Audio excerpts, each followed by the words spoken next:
That shit.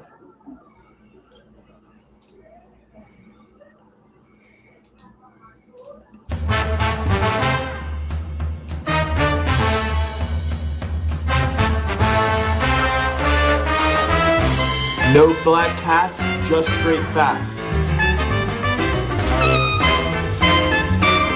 Triple P certified.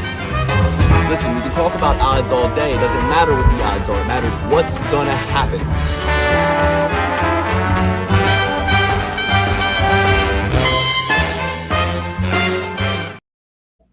Welcome to the Triple P. We're here on a bit of an adrenaline dump, I would say, Alex. Bit of a dopamine withdrawal. I mean, words can't even describe the state that I was in last night. The feelings, the emotions, the satisfaction, I would say, with UFC Freedom 250. A lot of people had a lot of thoughts and opinions around this card when it was first announced, how it was built, who was on it, the implications, the White House, all these different things, the weather, the speculations. And I'm just going to say, I think it was one of the best cards I've ever seen in my life. It delivered on so many different levels. It was so entertaining. It was such a feast for the eyes. We're going to talk all about it. We're going to recap UFC Freedom 250. I came away with a pretty penny. I came away with a massive parlay hit, massive gambling winnings. I can't wait to disclose, share. Everything was posted in the open bet sheet that you can access at patreon.com/perfectparlaypursuit. All the bets that I won were posted in the sheet. But yeah, I mean, after the event was over, I didn't get to bed till near 2 a.m. I was very wide awake all throughout the card. 7 fights, 7 finishes. But my high came to a dramatic. I wouldn't say it plummeted with Ilia Topuria losing, but the fight itself kept you on the edge of your seat the whole time. But I mean, I can't say that was the cherry on top of the night for me. It certainly, you guys know how much I love Ilia. You know how much I've loved Ilia. I picked him to knock out Max. I picked him to knock out Volk. I picked him to knock out Charles. And I picked him to knock out Gaethje, all right. And boy, did that not happen. We'll get into it. We'll talk all about it. Alex, how was your viewing experience? Where did you watch it? Who did you watch it with? Tell me all about it. I watched it, at home, Paramount Plus with my fiance for some of it. Then a couple of buddies got in Discord. We watched it, virtually together on Discord. It was good, man. I mean, it was a great night of fights. The pageantry was spectacular. It was it was awesome. It was really, really cool. From a UFC standpoint, not going to get into the politics of the situation at all, but I mean, it was one of the best cards I've ever seen. I definitely agree. You sent me a text this morning. I agree with that in terms of a lot of like the takeaways. Like I think that 7 or 8 fights is like a perfect amount of fights to have. If we didn't have so much pageantry, I mean, imagine how quickly we could have gotten done that card, and how much more watchable it is than, sitting around watching 12 fights, having to watch fucking Carol Rosa fight, what's the Brazilian zombie name? I don't know. She's, Priscilla Cachoeira. Like, I don't want to watch that shit. And I think it's crazy that they make us watch that shit. And we get into that all the time. But yeah, definitely think that they should minimize the roster a bit. Take out women's MMA entirely. I'm down to watch a Weili Zhang fight every now and then, or not even Mackenzie Dern, really. I mean, but there are women fighters that you would watch. You would watch them fight. You would watch them do shit, but a vast majority of them suck. And I mean, like, same goes for the guys to a certain extent. Like, do we really need 50 dudes in every single weight class in the UFC? Do we need 12 fights every single fucking weekend? If they put more into the cards and it was 8 rock star killer fights every time there was a card, I think the viewing experience would be a lot better, because those fights were awesome. And I agree, you know, I had Ilia Topuria second round knockout. Real head scratcher on why, after he folded Justin with a few liver shots, that he decided to take him down and not do what he did to Charles Oliveira, where, you know, he reverses the takedown, gets on top, and then lands a couple shots and gets back up to his feet and finishes him. I mean, that seemed like the play. I mean, it was obvious that I was giving him issues. You hate to see it. You definitely hate to see a no mas. I can't stand, you know, corner retirements. I love Ilia Topuria, but it's one of them. It was a real head scratcher, man. I didn't really know how to feel about it. There's so much to talk about. Especially with the fact that I had Ilya's second round knockout and he had it right there on a platter and opted not to take it. You know, it's tough. It was certainly tough. I didn't win any money on the night. I didn't really lose too much either, personally, but it would have been nice to see my guy go out there, beat up one of the thorns in my side, Justin Gaethje, a guy that we've called a quitter for, you know, a long portion of his career, made a guy that we all loved quit. So that it was just like a real smack to the face. As an American, I guess it's cool, but whatever. Well, let me say this. So when it comes to people calling Ilia a quitter, I have a real man in the arena feeling about that. So let me say this. For all the Ilia haters, for everybody calling him a quitter today, did he not come forward, walk Justin Gaethje down, provide a tremendous first round despite taking some unnecessary damage in that first round? And then did he not come out in the second round and continue to do what he does and, like you said, drop him with a body shot? To me, if I could go back in time, I would just tell Ilia, don't follow him to the ground when you drop him with the body shot. Make him get up, finish him on the feet. I think that changes everything. I think that was the one critical error. And it did look like he was about to submit him a couple times there. So it was heartbreaking. But for the people calling him a quitter, let's just make one thing very clear. Round 1, Justin Gaethje won. Round 2, Ilia won. Round 3, Justin won and was battering him in a way that, I mean, I can't remember if it was round 3 or round 4, but there was like a knobby protrusion coming out of his head. Like bones were being misplaced and he was fighting on. His corner, not Ilia, his corner called the doctor in. Now, this is a interesting move. One of the crazier moves we've ever seen. Because at the end of the day,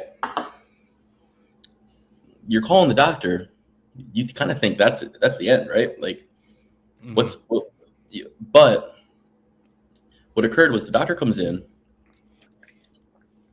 You spilled all over myself. The doctor comes in, says, yeah, no, he can't follow my finger. He can't see. We're stopping this fight. I want to stop this fight. Ilia kind of did a move where he almost made it seem like it was a language barrier, where he starts appealing to the other doctor or the other maybe translator, the other guy. So I rewatched this a few times.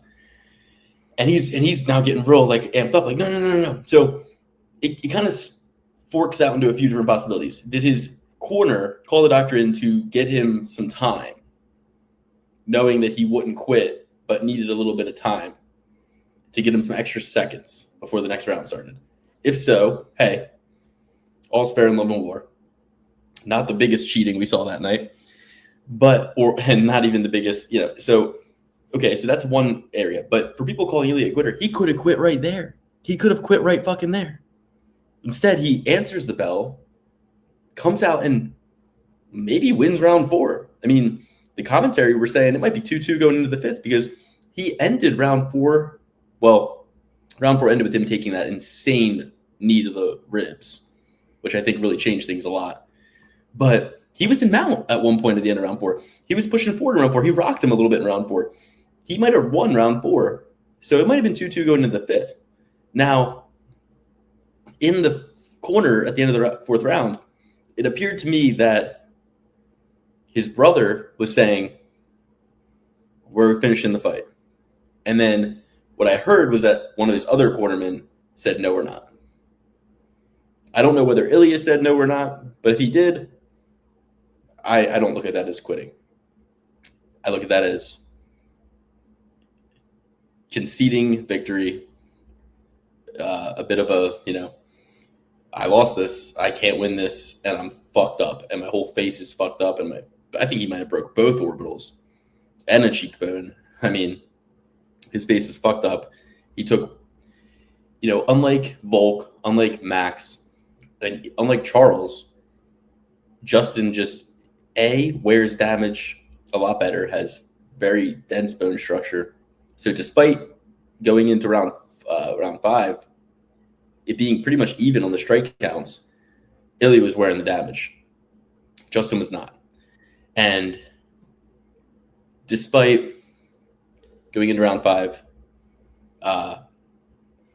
it being maybe 2-2, I just think that Ilya, knew it was going to be possibly devastating to his entire career to continue, maybe even devastating to his sight. I mean, you're fighting with broken fucking bones in your eye.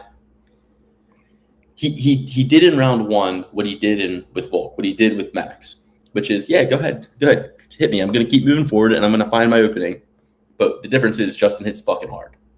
And it did too much damage too early. The damage compounded. I don't look at it like he quit. But I do look at it like he fought with not enough respect for his opponent. Yeah. He fought with not enough respect for his opponent. And then he gassed himself out a little bit too quickly, going for the finish and grappling hard and going for multiple submissions. And I think that if he had played it smarter, I'm not saying a George St. Pierre level, but I'm saying just a Volkanovski, these guys who have good movement, good game planning, and are devastating, like Volk, like when Volk fought Ortega, right? Had the pace for all the rounds, was able to beat him in transitional situations, beat him in get out of grappling situations.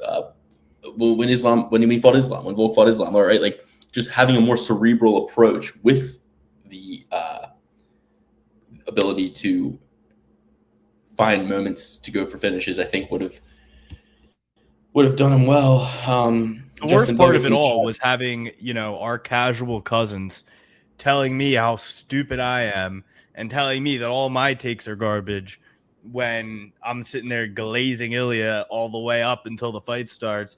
I'm sitting here telling them that Ayman Sahabi wasn't doing shit and little baby leg kicks don't fucking hurt.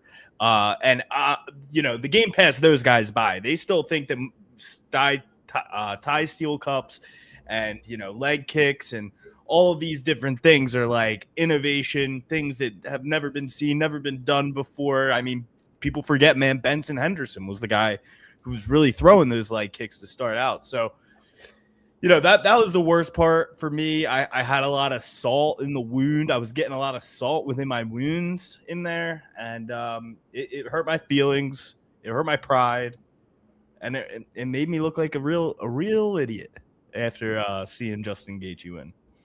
And what really got to me was as we approached the main event, I kind of thought to myself, well, every single favorite has won so far.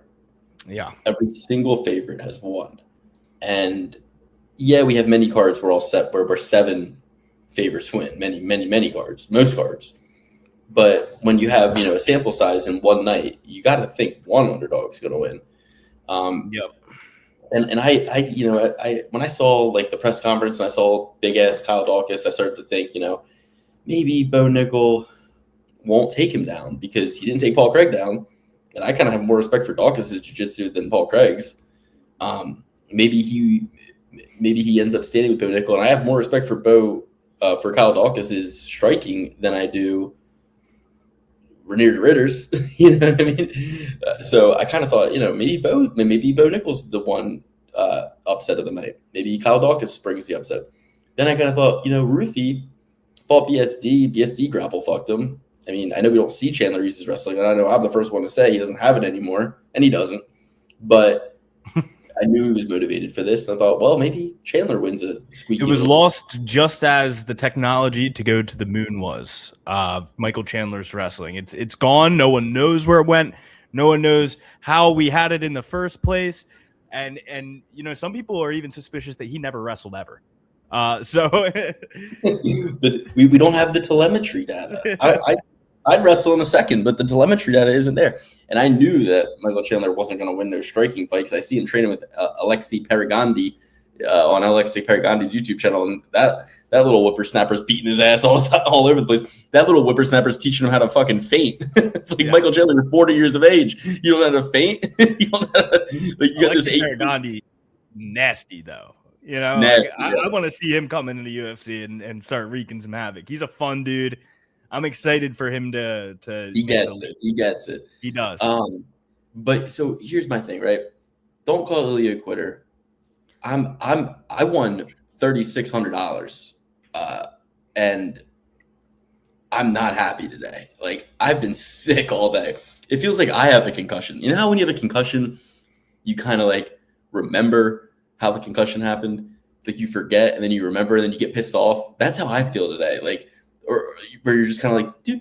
Oh no, I got knocked out. Fuck. Now I've never been knocked out, but I know that kind of phenomenon. And like Usman getting knocked out by Edwards and just being like, no, yeah, I'm good. Oh shit, no, I lost. Like just kind of remembering. That was me all day today. I'm in the shower and I'm just like, oh, my boy, they massacred my boy. Yeah. Oh, my boy's face. Like, it wasn't fun to like relive the event as it would have been every other fight of the night. So, I agree. As soon as we were getting there and Chandler lost, I was like, because I kind of looked at the Ilya Topuria Justin Gaethje fight like as the same as the Hoofy versus Chandler fight. And I was like, one of these guys is going to fucking be the skunk at the garden party. I had Chandler doing it before the card started, and then I saw him throw 3 punches and was like, yeah, nah, that ain't happening, B. So, yeah, I mean, you could kind of – I mean, everybody said it the whole time. You could kind of see the writing on the wall. It would be a perfect ending to a perfect night for the Americans, the American fan base to – see their boy go out and David, it was really a David and Goliath, except Goliath was more of a David stature in this matchup. Justin looked huge in there against Ilya. But yeah, I mean, I was super proud of my pick for Cyril Gane over Alex Pereira. Super, super proud of that. I didn't let my fandom cloud my judgment. I didn't let all of the great time I've spent with Alex Pereira cloud my judgment. I didn't let the fact that Glover Teixeira is a personal friend of mine cloud my judgment. And I felt so good. The second I saw Alex Pereira go out there with his BBL and his flabby tummy, I was like, oh yeah, Cyril Gane's knocking him the fuck out. And he did just that. Cyril Gane, great pick of the card. Now there's a wrench in everything. Now we don't know what we're going to do. Eddie Hearn saying Tom Aspinall isn't going to fight in the UFC ever again. Cyril Gane wants to fight Tom Aspinall. John Jones is nowhere to be seen. John Jones is putting up cryptic Instagram videos the night of the fight. Because a lot of people were saying that if Alex Pereira wins, I hear you. But we're not there. So let's just real quick. So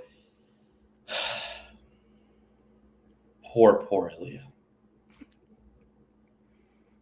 I need a rematch. We all need a rematch. We need a rematch. And I don't think it's going to happen. You guys see I'm wearing my hat in honor of Josh Hockett. We're going to get to his fight. But before we go anywhere, let me just tell everybody real quick how I did on the night. going to share my screen here. This is the open bet sheet you can access in the patreon.com/perfectplaypursuit. You can get the link to this open bets sheet. I post my bets in there. You can tail me. This is how my night was kind of going, right? So I had a lot of money out on the night, right?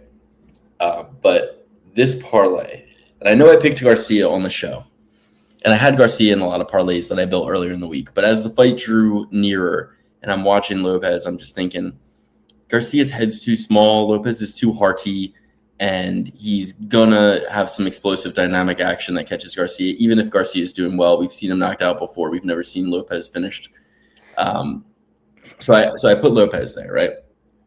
And then Nickel wins by finish. Rufy wins by finish. Every fight was a knockout. This was the best card of all time. Now, this is the only card in UFC history where every fight ended in a knockout. These guys know what they're doing. These boys know what they're doing. So, as you see, I even did a little hedge parlay with Pereira here because, he's gone. I picked him on the show and I had him in. This is the only bet I had Pereira in, the only bet. Something told me to just toss him in, right? So once we get through Lopez, Nickel, Hoofy by finish, Hackett by finish, O'Malley by knockout. O'Malley by knockout was like the last one that I was like kind of nervous for. And after round one, I was super fucking nervous. I was sitting there going like, telling my wife, I'm like, Sugar Sean needs to get back to his cockiness. He needs to get back to playing basketball in there. You know what I mean? He needs to get back to fucking taunting him and talking shit to him and stuff like that. And because this is bullshit. Like Amin Zahabi fought like an absolute coward, scurrying around the ring like a rat. He threw no punches. He threw one leg kick in round one. That was the extent of his striking. It was terrible. And Joe Rogan just creaming in his little tiny Joe Rogan trousers over every leg kick. And I loved that O'Malley set him straight at the end of that and told him, leg kicks don't really fucking hurt. But anyway, so once that happens, I knew I was destined because I knew that even if Pereira won, I'd be able to hedge on Gaethje. And if Gane won, I hit 3,600. We're already up a ton of money, and we have a chance to win back. And we have a chance to win even more on top of that if Ilya gets the knockout. So Gane wins. I'm paid. My last leg of this one's Ilya by knockout. I'm going to win 1941. They offered me 1,200. I poll the audience. I ask every single person I know, and everybody's telling me cash out. My wife tells me to cash out. They're offering me 1,200. I go, the question here is, would I bet $1,200 on Ilya by knockout to only win $700 more, right? And that made it easy for me. I was like, no. Like if I only had one bet tonight and I only had $1,200, would I bet it to win $700? Like I would just be like, nah, I don't care about $700 that much. So no. So I took the money. Now I did throw some live bets in with that. So let's not get crazy here. I bet on Ilya, not round one knockout.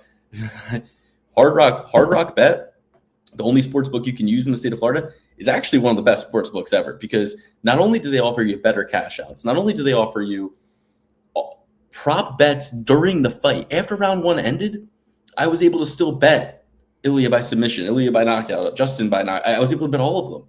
At one point, I threw money on Justin Gaethje at like plus 300 odds after he won round one.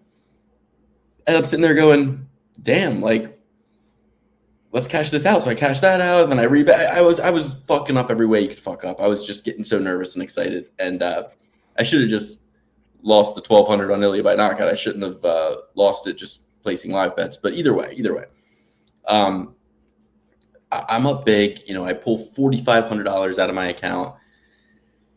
I'm having a good time, and I'm very glad that I did not need Ilya by knockout at the end of my night, because if I had not only lost money and Ilya got finished, I would have I don't know where I'd be right now, guys. I wouldn't be here for the show right now. I tell you that much. But I got 6 out of the 7 fights correct on a parlay. I got 5 out of 7 fights correct just on my picks. Not bragging or anything, but I'm just saying, I was able to turn this night into not only a fun watching experience, but a tremendous profit. And And I was really in a good mood after that O'Malley knockout. I'll tell you what, I was in an even better mood after the Gane knockout. And it did get. Luckily, I didn't come down too far because I was so up, and the Ilya thing brought me down, but not too much. It really hurt more today. I'd give it all back for Justin to go palms up. I'd give it all back for Ilya to come out the winner there, just because. I grew up in the Anderson Silva era. I grew up in, these eras where guys were just doing big things and winning big fights and going on dynasty level runs. And I wanted that again. I wanted Ilya to be on that 4-fight Hall of Famer knockout streak, 2 belts, setting up the Islam Makhachev fight at 170. I wanted that, you know what I mean? And now we don't have that. And now we're in a situation where Justin might not fight again. Ilya knocks out 2 guys that knocked out Justin or finished Justin, and we got Charles kind of knocked him out before he submitted him, but it's like we got a situation like it just creates this like more questions than answers kind of scenario that we're in now. So that was my night. I came away with a multi-$1,000 profit and still don't feel amazing today. But that's the game we play. And that, I had, before we get into Cyril Gane, I want to just read my takeaway from this fight, because I think this needs to be sent to Hunter Campbell. So I invited Casual Adam on the show. He said, my grandma's over right now, but I'd love to. Adam, we have the same grandma, I thought, and she died. What? You have another grandma you're not telling me about, dude? What the I didn't know you had another grandma. You got another grandma in the chamber you've been keeping from me this whole time? Can she be my grandma too? We shared a grandma. Use one. We shared a grandma once. Can we share a grandma again? Is that okay? God damn. Oh, so, I said to Alex and Dan in the group chat, I said, here are my takeaways. Going forward, all cards should be 7 to 8 fights.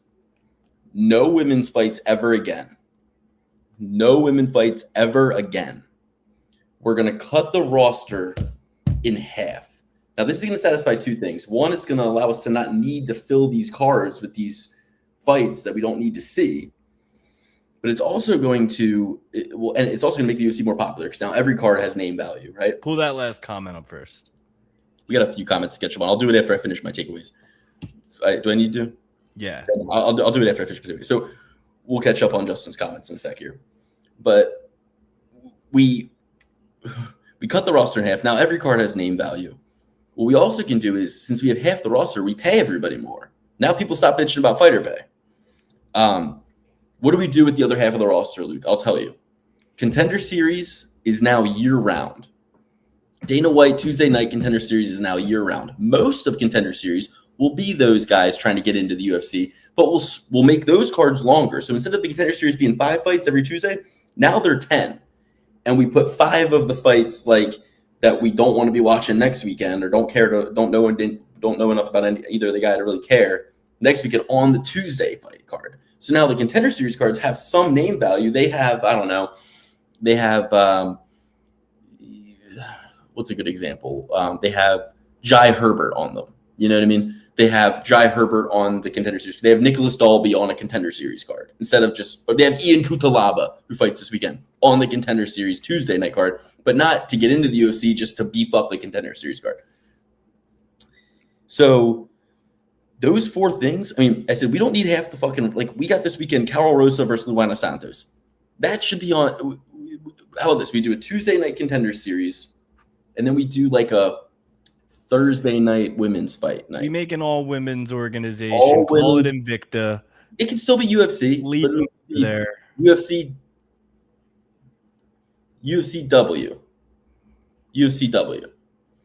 And it's Thursday night, every night, And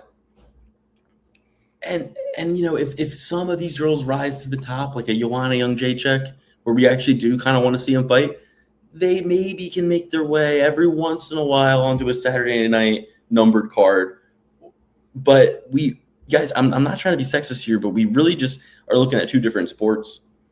And I'm not. And by the way, I don't want to see Gaston Bolanos versus Michael Aswell Jr. either, on a card, on a Saturday card. I want that on Tuesday. So I'm saying It's not just the men. It's just a lot of these fighters should be in the B League. They're not mainstays in the UFC, and we should really kind of separate it out. And we shouldn't waste so much time on Saturdays. We should keep the pace going. 7 to 8 fights. I'm down for 8, but no more than 8. No more than 8. 4 prelims or 3 prelims, 5 main card on a Saturday. If it's a numbered card and you want to put a 9th one on there, okay, but we're not doing double digits anymore. No more 10 fight, 11 fight, 12 fight. Definitely no more 14 fight fucking cards. So, I think, and my friend, I said, Dan, he said, I actually like that. And it's like, let me just send that to Hunter and say, look, dude, people like this idea. Can we run with this a little bit? I think that's the thing. So let's show, Justin, he says, I couldn't lose yesterday. Well, I did, but I made money. I wanted the Chandler fight that I went against my pick and bet Chandler money line. Chandler by decision was plus 1750. So that's the way I went with that. I threw $100 on Chandler by decision at plus 1750. I threw $100 on Dawkins by knockout at plus 1200.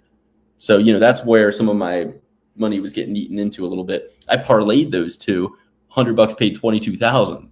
So, I'm dead serious. And then you wouldn't have MMA walk through a church. I like the 7-fight card, but using America holy of the holies, as Jack Black would say, I'm a little sad. No, it's like, I don't care about that. That's, we were talking about this. Teddy Roosevelt used to do boxing matches on the front lawn. Abraham Lincoln used to do wrestling matches on the front lawn. This is America. We should do spectacles. We should do things. It's better than fucking Biden having a bunch of people dancing and singing and fucking LGBTQ and on the fucking front lawn. You know what I mean? It's like Teddy Roosevelt even had the guy who invented jiu-jitsu that the Gracies stole it from on the front lawn. Judo. His eye was blown. His nose his eye wasn't blown. His nose was blown. And it looks for him there. Lewis Black Beast ended the first round. I was getting kind of hippo-ish from punch drunk. There's Lewis. Next time, Euro pour Corona on it as well as the salt and have a lady suck him. Ayo. Chandler did nothing but run worse than Chelsea Chandler. Yeah, that was yeah, dude. The Chandler siblings. I didn't even think about that, but that is true. He was running. Him and Eamon Zahabi were scurrying, but yeah, the Chandlers beast. At least Chelsea Chandler came back and got that fucking sub against Zombie Girl. When Hoofy hit Michael Chandler and he did a fucking Ric Flair woo right before getting knocked out, like, oh, that one got me. It's like, yeah, no shit, bro. Like, dude, do something. You don't fight like a guy who's been fighting as long as you've been fighting. You fight like a spastic, dude. Knicks NBA champions. Fuck, I agree with you. It's disgusting seeing what they're doing to my New York. It's disgusting seeing what those fans are doing in New York. It's, anybody who wants to talk about Eagles fans, we don't do that shit. So the Knicks are the new Eagles. Yeah, that was crazy. Them knocking dudes out on the street. It's like you said. I think you said it last week. Like, yeah, set a car on fire, climb up a pole. Like, what the fuck does that do? You're not like assaulting people out in public for not wearing the same jersey. And the people who leave their cars parked on the street when that shit's happening and have it come in, and they should know better. You know what I mean? Move your car. Absolutely. They're just rooting for the Knicks. The video of the cab driver just sullen, just absolutely devastated because he's not able to make a fucking living because they wanted to break his car. Like, yeah, insane. They destroyed a school bus. These guys, they're pathetic.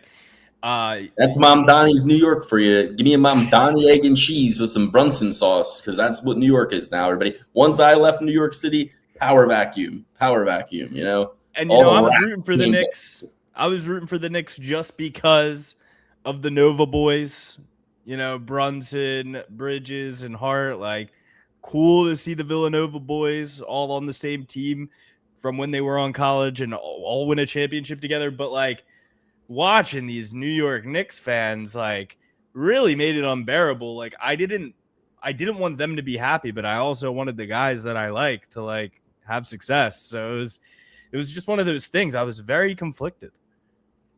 Luke, you're an addict when you get mad about the money you lost more than the money you won. No, I'm not mad. I'm not mad about the money I lost. I cashed out the Ilya bet.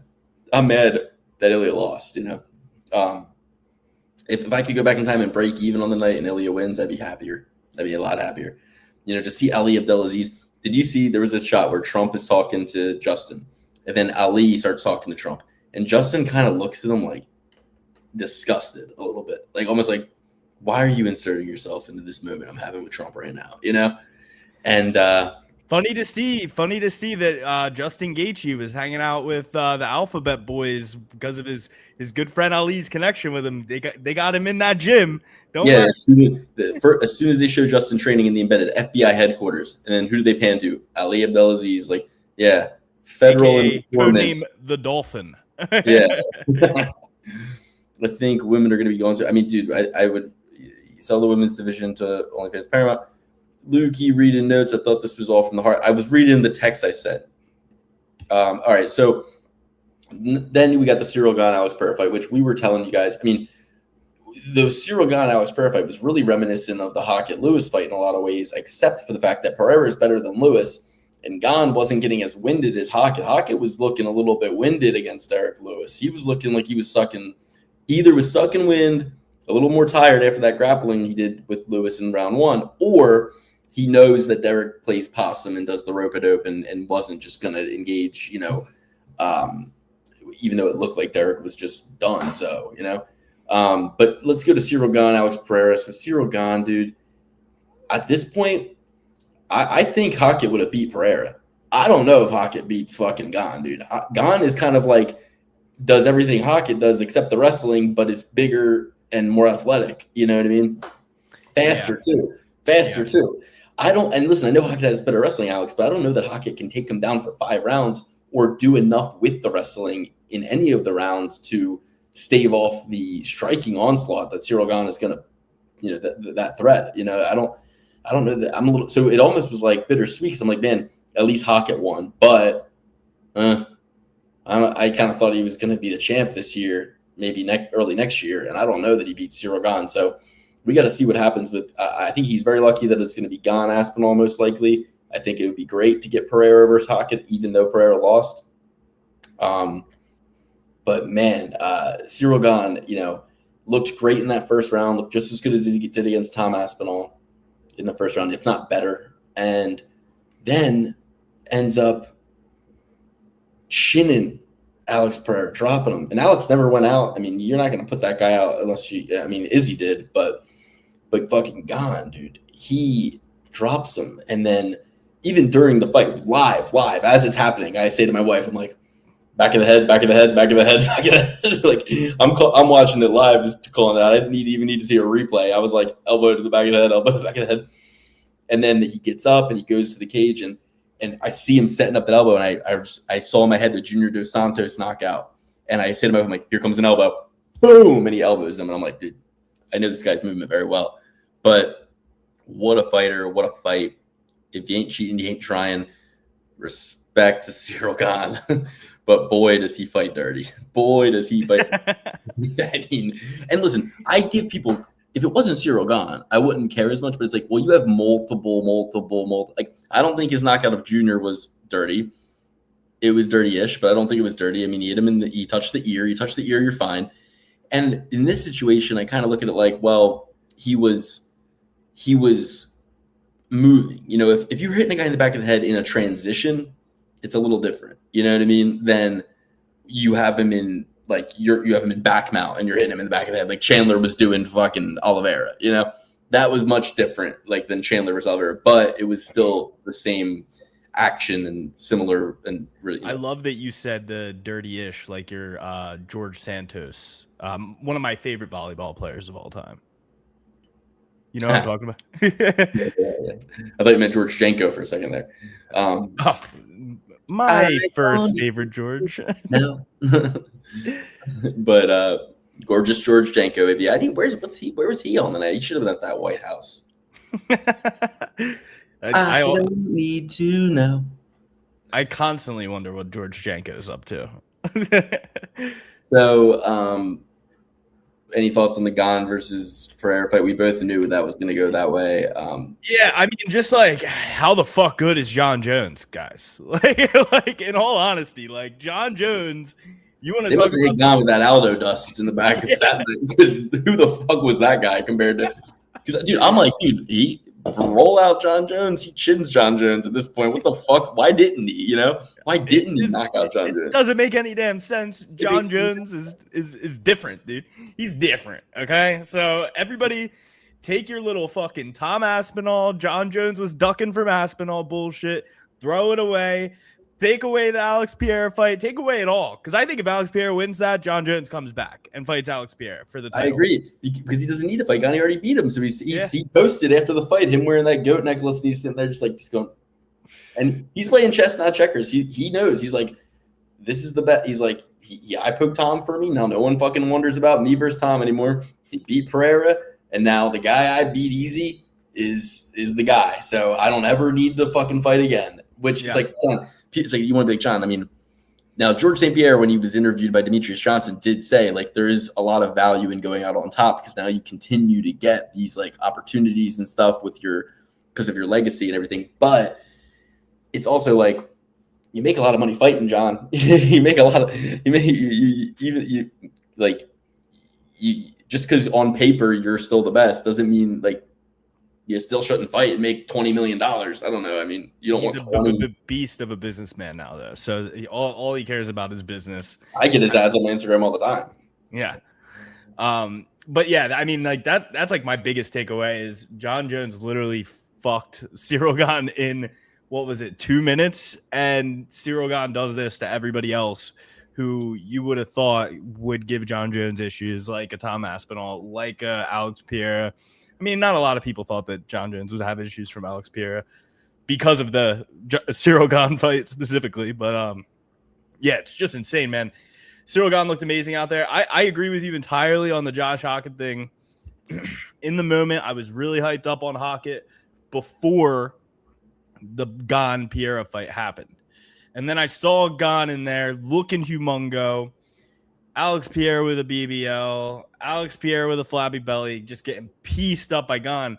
And all of like Josh Hockett's pros, like all the things that you would give him against a majority of the guys in that division, the speed, the athleticism, Cyril Gane also has it. So it's like, how could you possibly like make the argument that he could beat Cyril Gane? I mean, I would love to see it. I think Josh Hockett needs to keep winning, needs to become champ, become undeniable, because apparently Dana White's not too happy with him right now.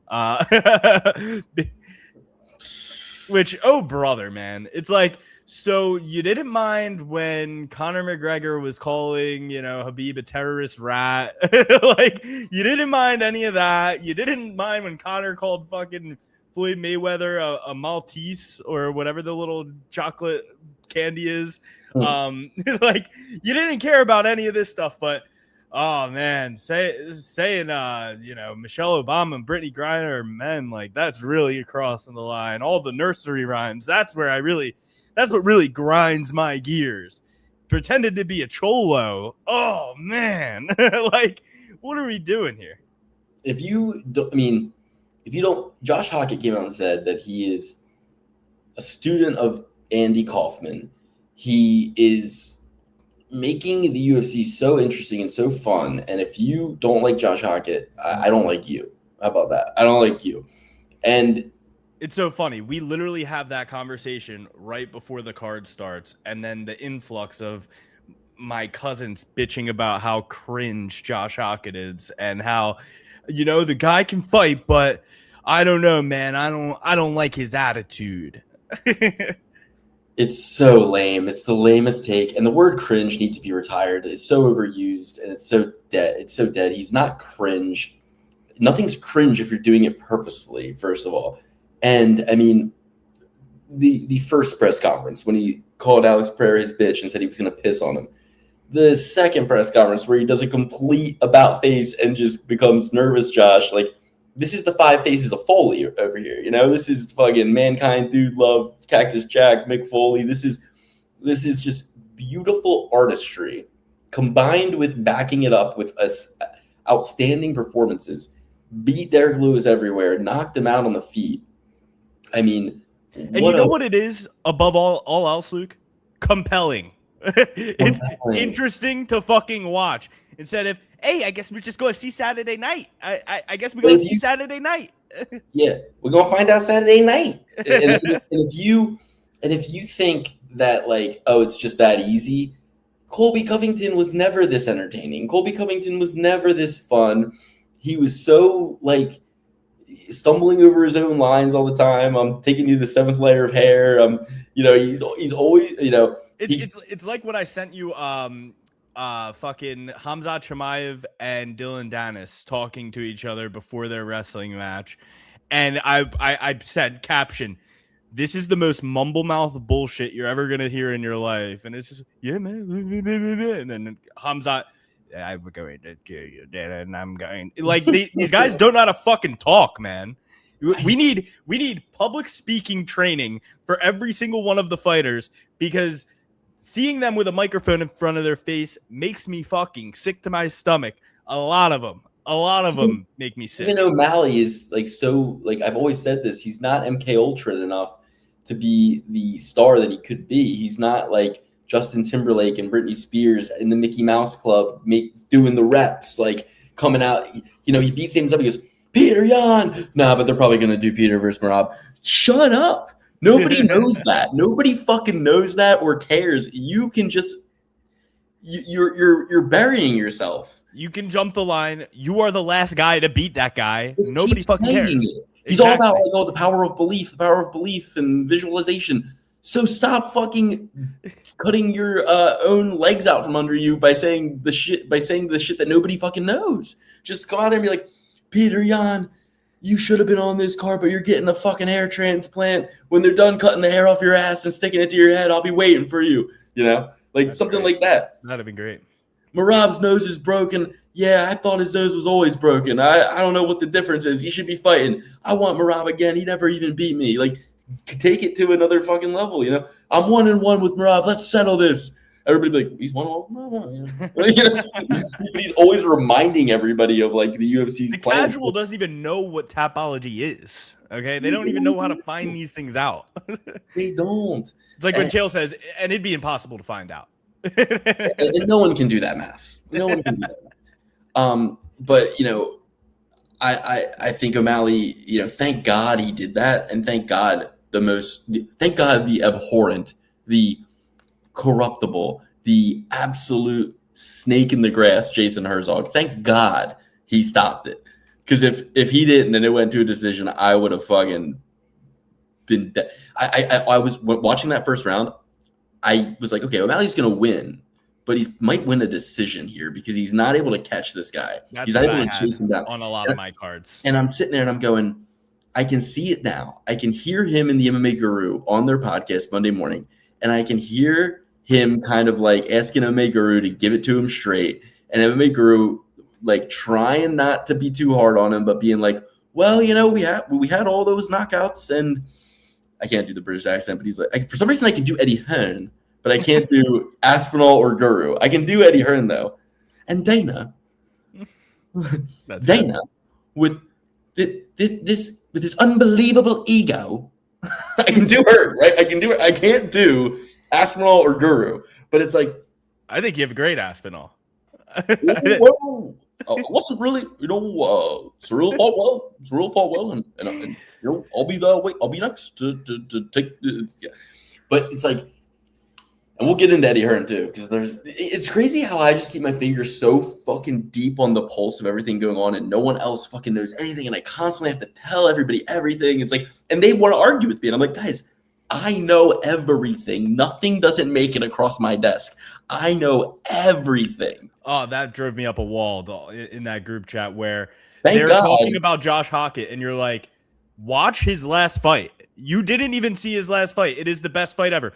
Oh, that's impossible. It's a heavyweight fight. Just fucking watch it. Let me know what you think. You had the great line where you're like, hey, and Kyle is sitting there plugging stuff into ChatGPT, trying to fucking disprove me. And he goes, I go, yeah, I mean, watch him versus Curtis Blades and repent for everything you're saying right now. And because it's the greatest fight of all time. Now I say that like, is it the greatest fight? I mean, like, it's my favorite but set and setting. I was in Vegas at Circus Sportsbook at Stadium Swim with a $1,500 bet on Hockett, watching the fight live. I bet on Blades. It was the best fight I've ever seen. With my shirt off, and it was the best fight I've ever seen. But it's like, because of his fast rise, the fact that he shouldn't have even been in there with Curtis Blades in terms of the rankings and everything, the fact that he took damage and took shots himself and still fought on, the heart he showed, And then it's like, okay, well, if you want to get to the most base level of what makes a fight good, what are we here to see? The punches and the kicks. And what did they do? They landed more, they threw more and landed more punches and kicks than any 3-round heavyweight fight of all time. So I say that, I go, it's a great thing. He goes, impossible. It's a heavyweight fight. How could it be better than, Forrest Griffin versus Stephen Bonner? It's like, okay, it's much better than that fight. Okay, Unk. Yeah, okay, Unk. So it's like, okay, well, if you're the type of guy who likes punches being thrown, they threw more and landed more punches than any other 3-round heavyweight fight. And if you like powerful punches, they're in the weight class that can punch the hardest. So yeah, it for that reason, it's the greatest fight of all time. And he goes, well, I'm seeing here 357 strikes combined and 177 landed pocket. Which one's the record? And then I had the fucking shut down response of both. Both are the record. Say something else. But and you were like, you can keep plugging. He's like, well, I'm seeing here Holloway landed this much versus Kater. Okay, well, first of all, that was a one-sided beatdown, and it was a 5-round fight, and they're featherweights. So it's like, 2 extra rounds, featherweights, and Kater wasn't returning fire. So sure, that fight, Holloway landed more. And also, who the fuck is Calvin Kattar? You know what I mean? Compared to Curtis Blades, title challenger. Curtis Blades, mainstay of the heavyweight division, top 5 perennial contender in the division forever, hats off to Curtis Blades. But the funny thing is, Curtis Blades got done bad at UFC Freedom 250. They're showing highlights of Derek Lewis knocking him out. They're showing highlights of Josh Hoggett rocking him. He's sitting there at home, pointing at the TV. What the fuck? What you say fuck me for? But it's like, you had the best comeback. You're like, you can keep plugging stuff into your spreadsheet, or you can just watch the fight. I just watch the fight. Let me know what you think. I don't know, if you watch that fight and you don't think it's one of the greatest fights you've ever seen in your life, you're you got icicles for veins. I don't know what to tell you. But anyway, O'Malley, thank God he did that walk-off KO. The camera angle was kind of weird. I didn't see him doing the salute live, but and even I was kind of like, a bit of an early stoppage, but I'm glad it happened. But then you kind of rewatch it and you go, well, no. Amin hit the fucking deck twice, and more punishment was a coming. You know what I mean? Sean O'Malley had enough time to emote on him. Yes. So, yeah, he could have fucking hit him a lot more if you want. Yeah, exactly. Emoting. That was sick. And then, Hockett makes Blades quit, or Hockett makes Lewis quit, like he said not to. He told him at the weigh-ins, don't fucking quit. Don't fucking quit. You better not rob me of my glory. And Lewis, I thought Lewis was playing rope-a-dope, but I think he was just looking for a way out half the time, or just that gassed. The days of Derek Lewis and those compilations of jiu-jitsu isn't real, jiu-jitsu doesn't work because he can just stand up whenever anybody has him down. Guys, Derek's 41 years old. He's not going to fucking do that anymore. And people need to realize, yeah, he used to be able to do that. And honestly, it was because he had all that weight. The worst thing he did for himself was getting in shape and having a little bit of a protruding six-pack. You know what I mean? It's like he should just stay big as fuck, because when you're that big, you can kind of roll and muscle out of stuff on the ground. But that wasn't happening with Hockett. Hockett he mounted him standing. He was standing and had him in mount, and Lewis couldn't get out, What a beatdown. What an impressive victory for Hockett. I hate that people don't understand him, but I also love that I've now just carved out my own little fandom with him. And I want people to not even like him, because it's like, you know what, at the end of the day, and the best part was during the embedded when he goes, yeah, Alex Pereira can say whatever he wants. I just signed an 8-fight deal. Now, if I'm Hockett's manager, I would have told him, why the fuck did you sign an 8-fight deal? You are a star. After that Blades fight, you shouldn't be on no 8-fight deal. I would have been like, yeah, I'll do a 4-fight deal, but you're only getting bigger and better with every fight. It's like McGregor. Every fight's a new contract at this point. You know what I mean? And if you listen to the Big Brown Breakdown, those contracts are ear tight. Okay, so ear tight. There's no getting around that. Okay. So, thank God for Hoggett.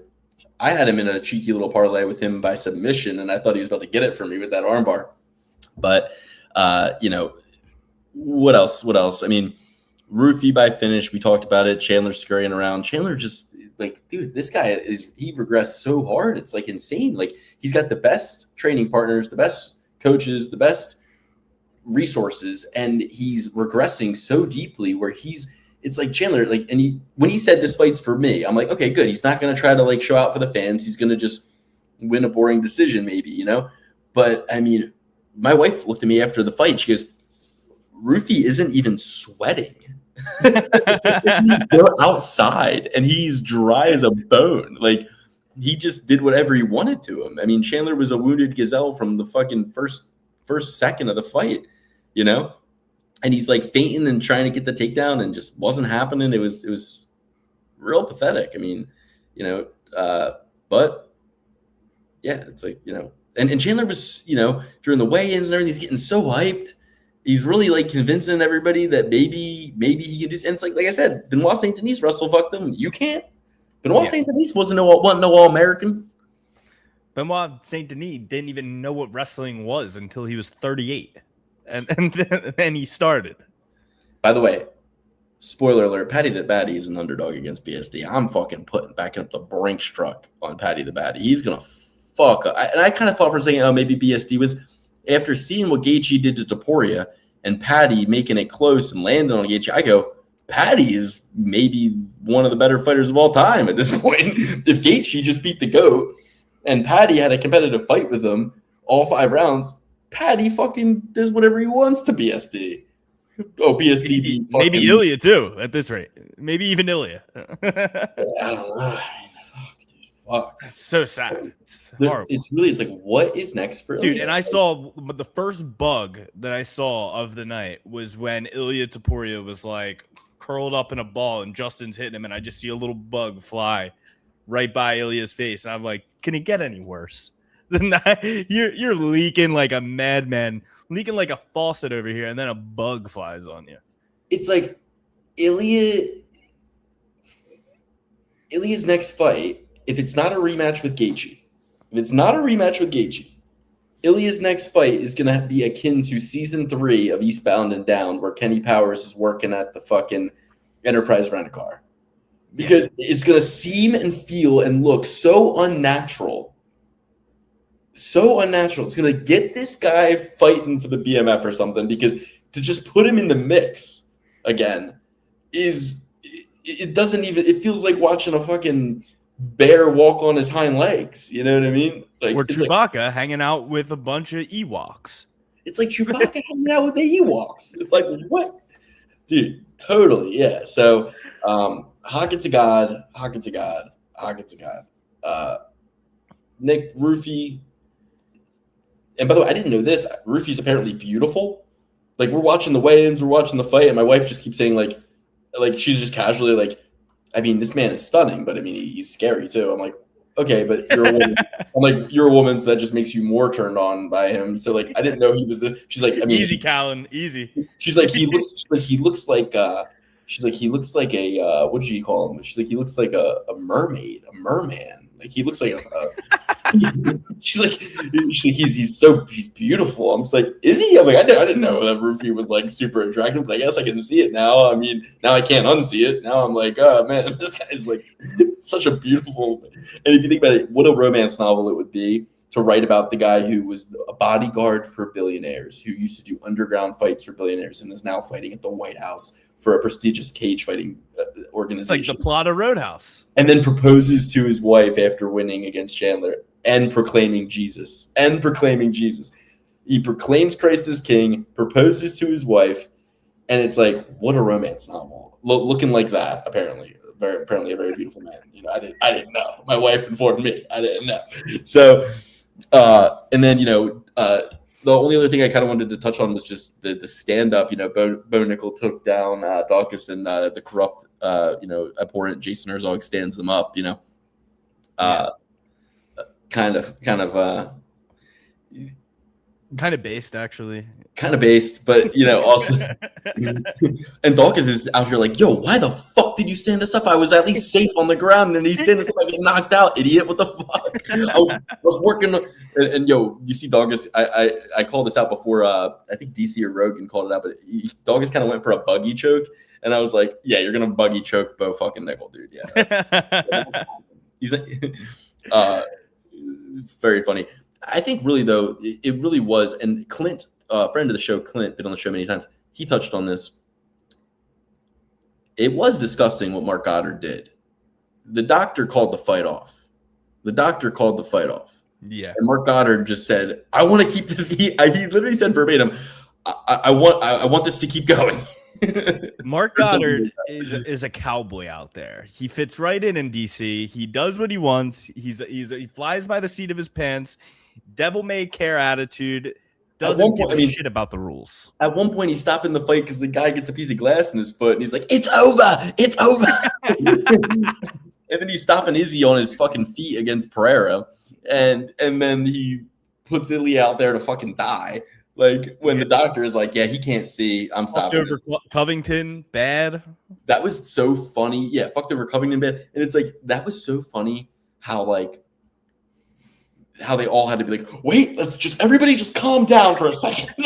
the doc's like, he's like, all right, follow my finger. Yeah, no, you can't see. This is and like we all knew. It's like, first of all, the corner asked me to come in. Clearly, they're like looking for a way out here. All right, follow my finger. Yeah, dude. Yeah, I don't even need him to follow my finger. I'm looking at his eyes. I can't see them. I can't see the eyes. The eyes can't see me. Okay, so yeah, the fight's over, and then all of a sudden, Ilya's like, whoa, and then the other guy's like, whoa, and then Mark Goddard's like, whoa, everybody just calm down. Take a beat. Yeah. Let's not be hasty. Wait. We're going to keep going here. Okay. Why? This is crazy. Then you had the weird shit with Eric Trump allegedly DMing DC. And that was another one of my really good zingers throughout the night as well. At least that's the worst thing you'll find on his laptop. Yeah. It's like that's actually but the funny thing is it's like I don't know I don't want to win that way, you know what I mean. I lose that way. I would love to win that way, and I encourage any insider information to find its way to my inbox. Hey, that you get caught doing that once, they never let you bet again. I want to just be able to keep betting, you know what I mean. At the end of the day, I play to play the game. I play to play the game, not to win the game. He always says we actually are addicted to losing, not winning. So, but the funniest thing is, so it's like if those are to be believed, he messages DC, which means he thinks DC's the dumbest and most corrupt one of the insiders. Right? Like he either thinks DC is a little shady, or he thinks DC's dumb. Okay, mm-hmm. So I get it. If I'm DC, I'm like, yo, you're not gonna fucking use me. Like this is insulting. You're insulting my intelligence. You're insulting my ethics. Like you're insulting me, and I don't like that. You know, you're not gonna just come in here. And it's one thing if like you're DC's buddy and you're like, yo, man, you're there. Like, yo, like, what are you seeing? What are you seeing? And he's like, oh, yo, I just want to let you know, like, fucking, I did see Dawkins puking in the trash can earlier, or whatever. Like that's one thing. But like, it's your first interaction with DC, and you're like using him. It's like when my friends who never call me or never text me to see how my kids are like, yo, who you got in the fight tonight? I'm like, hey, go fuck yourself. You're not going to use me. You want to use me? Pay me. Join the Patreon. Get the open bet sheet. It's fucking $5. Like, what? Take 30 minutes of your time. Not even go to the last fucking 5 seconds of the video where I list out every pick that I make throughout the card every single time. It'd be one thing if like you're my mom or you're my friend and you're just like, yo, who you got this weekend? Just text me real quick. Yeah, I got you. We talk all the time. I got you. But for you to hit me up out of the blue like 10 minutes before the fight started, when I'm getting my popcorn ready, and now you want me to send you want me to, dude, no. Like, I'm gonna be a little offended here. But he asks him, he's like, I'm thinking about betting on Garcia. What do you think about it? He goes, who do you like? And he goes, I try to stay unbiased, but I always like to watch Bo Nickel. So that's DC actually throwing him a bone, saying like, if you're looking for a lock, it's Bo Nickel. You know what I mean? Like Bo Nickel, you got money. Yeah, he's a plus minus 265 favorite. Throw $265,000 on him and win $100,000. There you go. I just gave you $100,000. Like easy peasy. Take him by finish, you're gonna win fucking double your money. And it's like, okay, but then he pushes. I'm gonna be I'm gonna. What do you say? Look, I'm just gonna come right out with it. Are there any of the fights rigged? Now, if I'm Eric Trump, I'm sitting here going, I was testing it for national security reasons. I was seeing if he would admit it so I could tell you guys. that one of these, I'm working with the FBI over here. I'm undercover and deputized. Okay. So like that would be my cover story. But then the weird part about this, DC posts it, gets deleted 3 minutes later. Clint did a whole thing on his Instagram about this. Posts, deletes 3 minutes later. And then I saw a video of people, which my cousin told me was AI, but then he reneged on that and said, it's not AI, I don't think, actually. But then people interview DC after the fights. Hey, what was that about? And he goes, oh my God, you guys are so stupid. You think that's real? It was a fucking hack. I got hacked. And he goes, well, wait, first of all, why are we stupid? Why would we? We thought it was real because it came from your Twitter. How about this? Oh, dude, I was hacked. Not like, man, everybody's so stupid asking me about this. We're asking you about this because it came from your account. But it's like, okay, so you're telling me you were hacked. It gets posted. It gets deleted 3 minutes later. So it gets posted, and in 3 minutes, you run down the hallway of the White House, call Elon Musk, get it deleted, get your account back in 3 minutes. Or a bad actor did infiltrate you, and he himself or she deletes it in 3 minutes. Like, none of this is adding up. None of this makes sense. What makes all the sense is DC posts that, and within 3 minutes, Dana White comes from down the hall and says, delete that. What the fuck are you thinking? What the fuck? Delete that right now. Yeah, that's hilarious. And DC goes, okay, yeah, shit. Fuck, I knew. Unreal. Unreal. You know? And that wasn't even like the biggest drama of the night. Then it was like, I can't protect you. Netanyahu's gonna fucking kill you. Did you see the lightning? Did you see how there was a storm and now there is no storm and it just magically went around the White House? Yeah, dude. Yeah. Fucking they can do some shit, dude. Oh my God. I know. It's so heartbreaking. And, I'm glad Garcia was at least doing good before he wasn't, because that makes it a little bit, I think, easier to probably harder for Garcia to swallow. Because now it's like, man, I had it. But it's like I would, if I kind of pull a Vin Diesel if I'm Diego Lopez, go, you never had me, bro.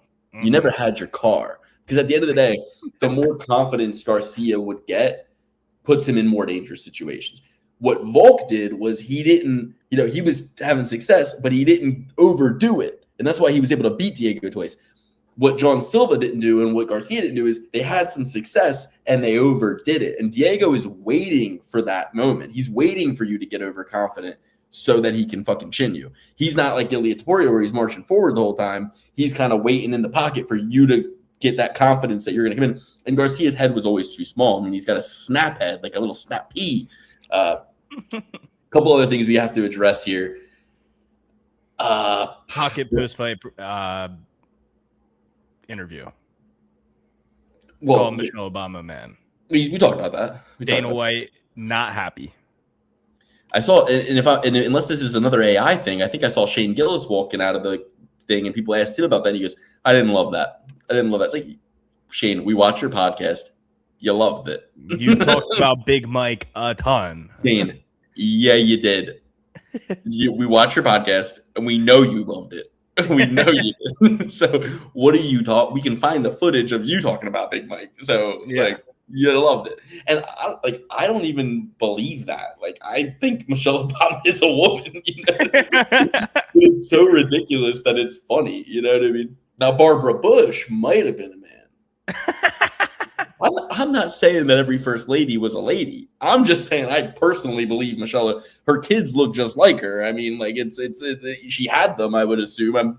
Can we find some? And then people go, no, Luke. Actually, you can't find pictures of her pregnant. All right. Listen, I'm not. It's one of those things. Luke, we can't find the dad's birth certificate. You think we know where the kids are? It's one of those things.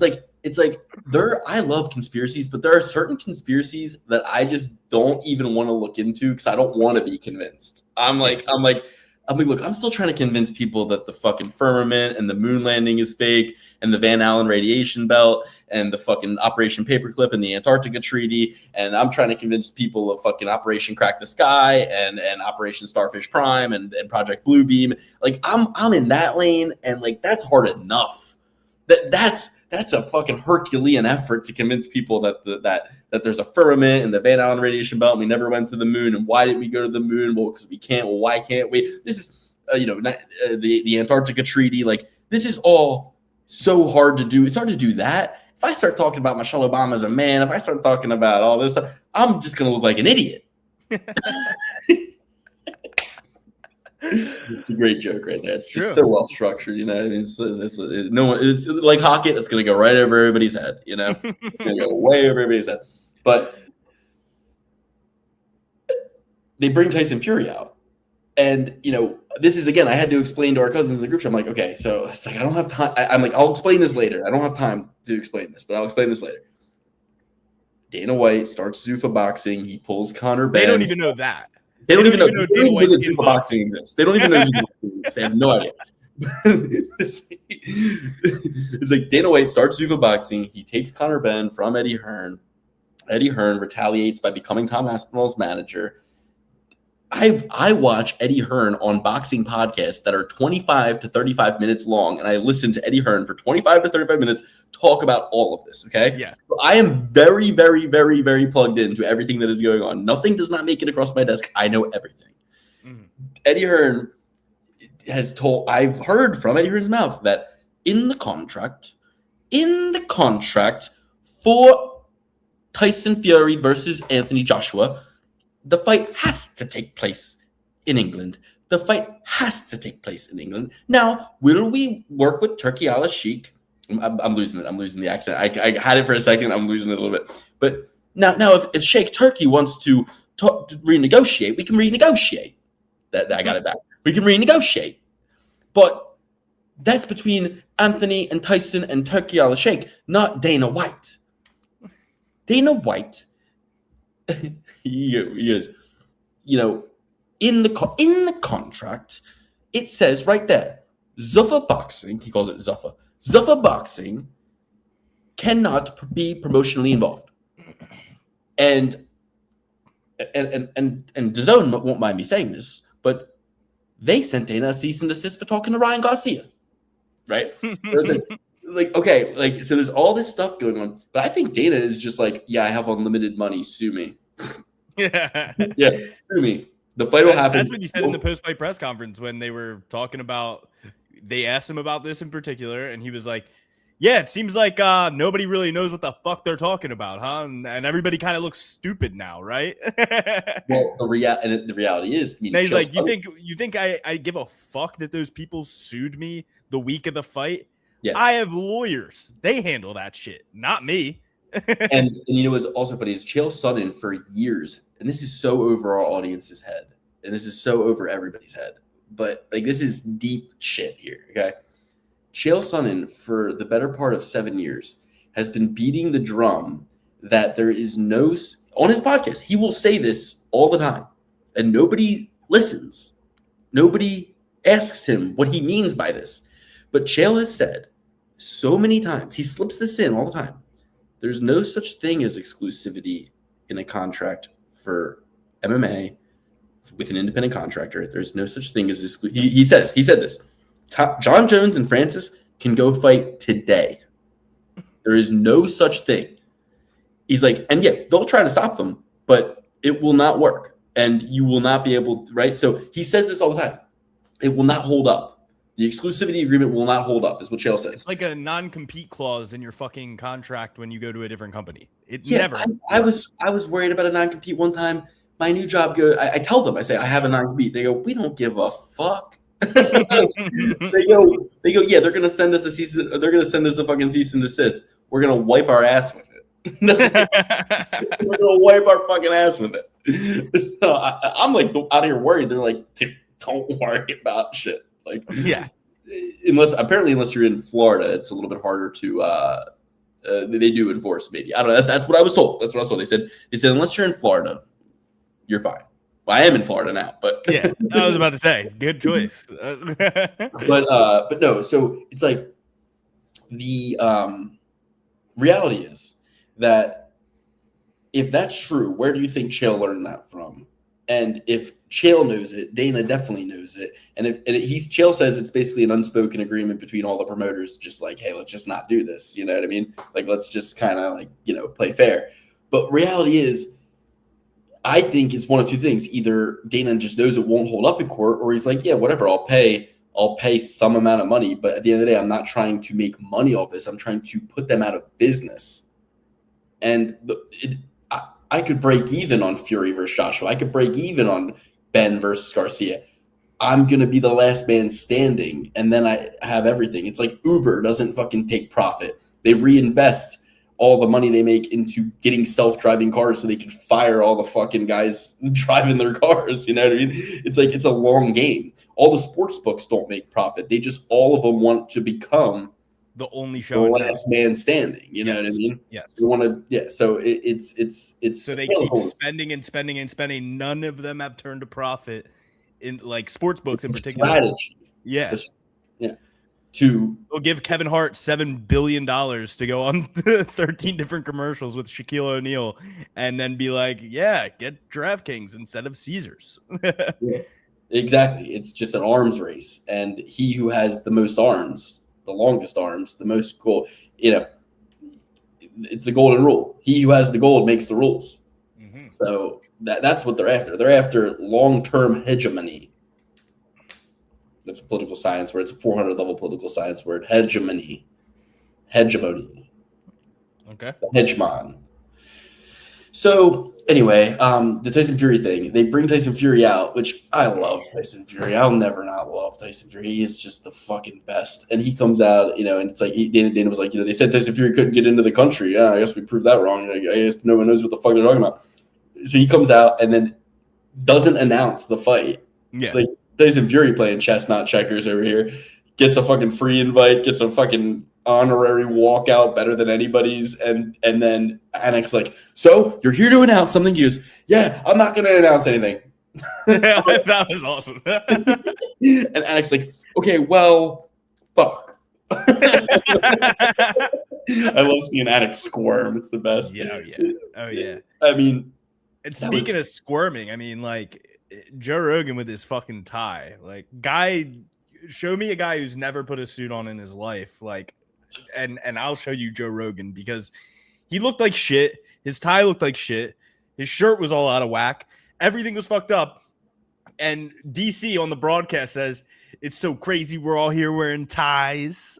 and Joe Rogan's like, yeah, I'm afraid somebody's gonna choke me. He said that? Yeah. And I'm like, bro, where do you think you are? What do you think you're doing? That you even have, you are in literally the safest place in the world right now at a UFC fight at the White House with Secret Service all around you, not to mention your own private Navy SEAL security team that you bring everywhere you go. Who is choking you?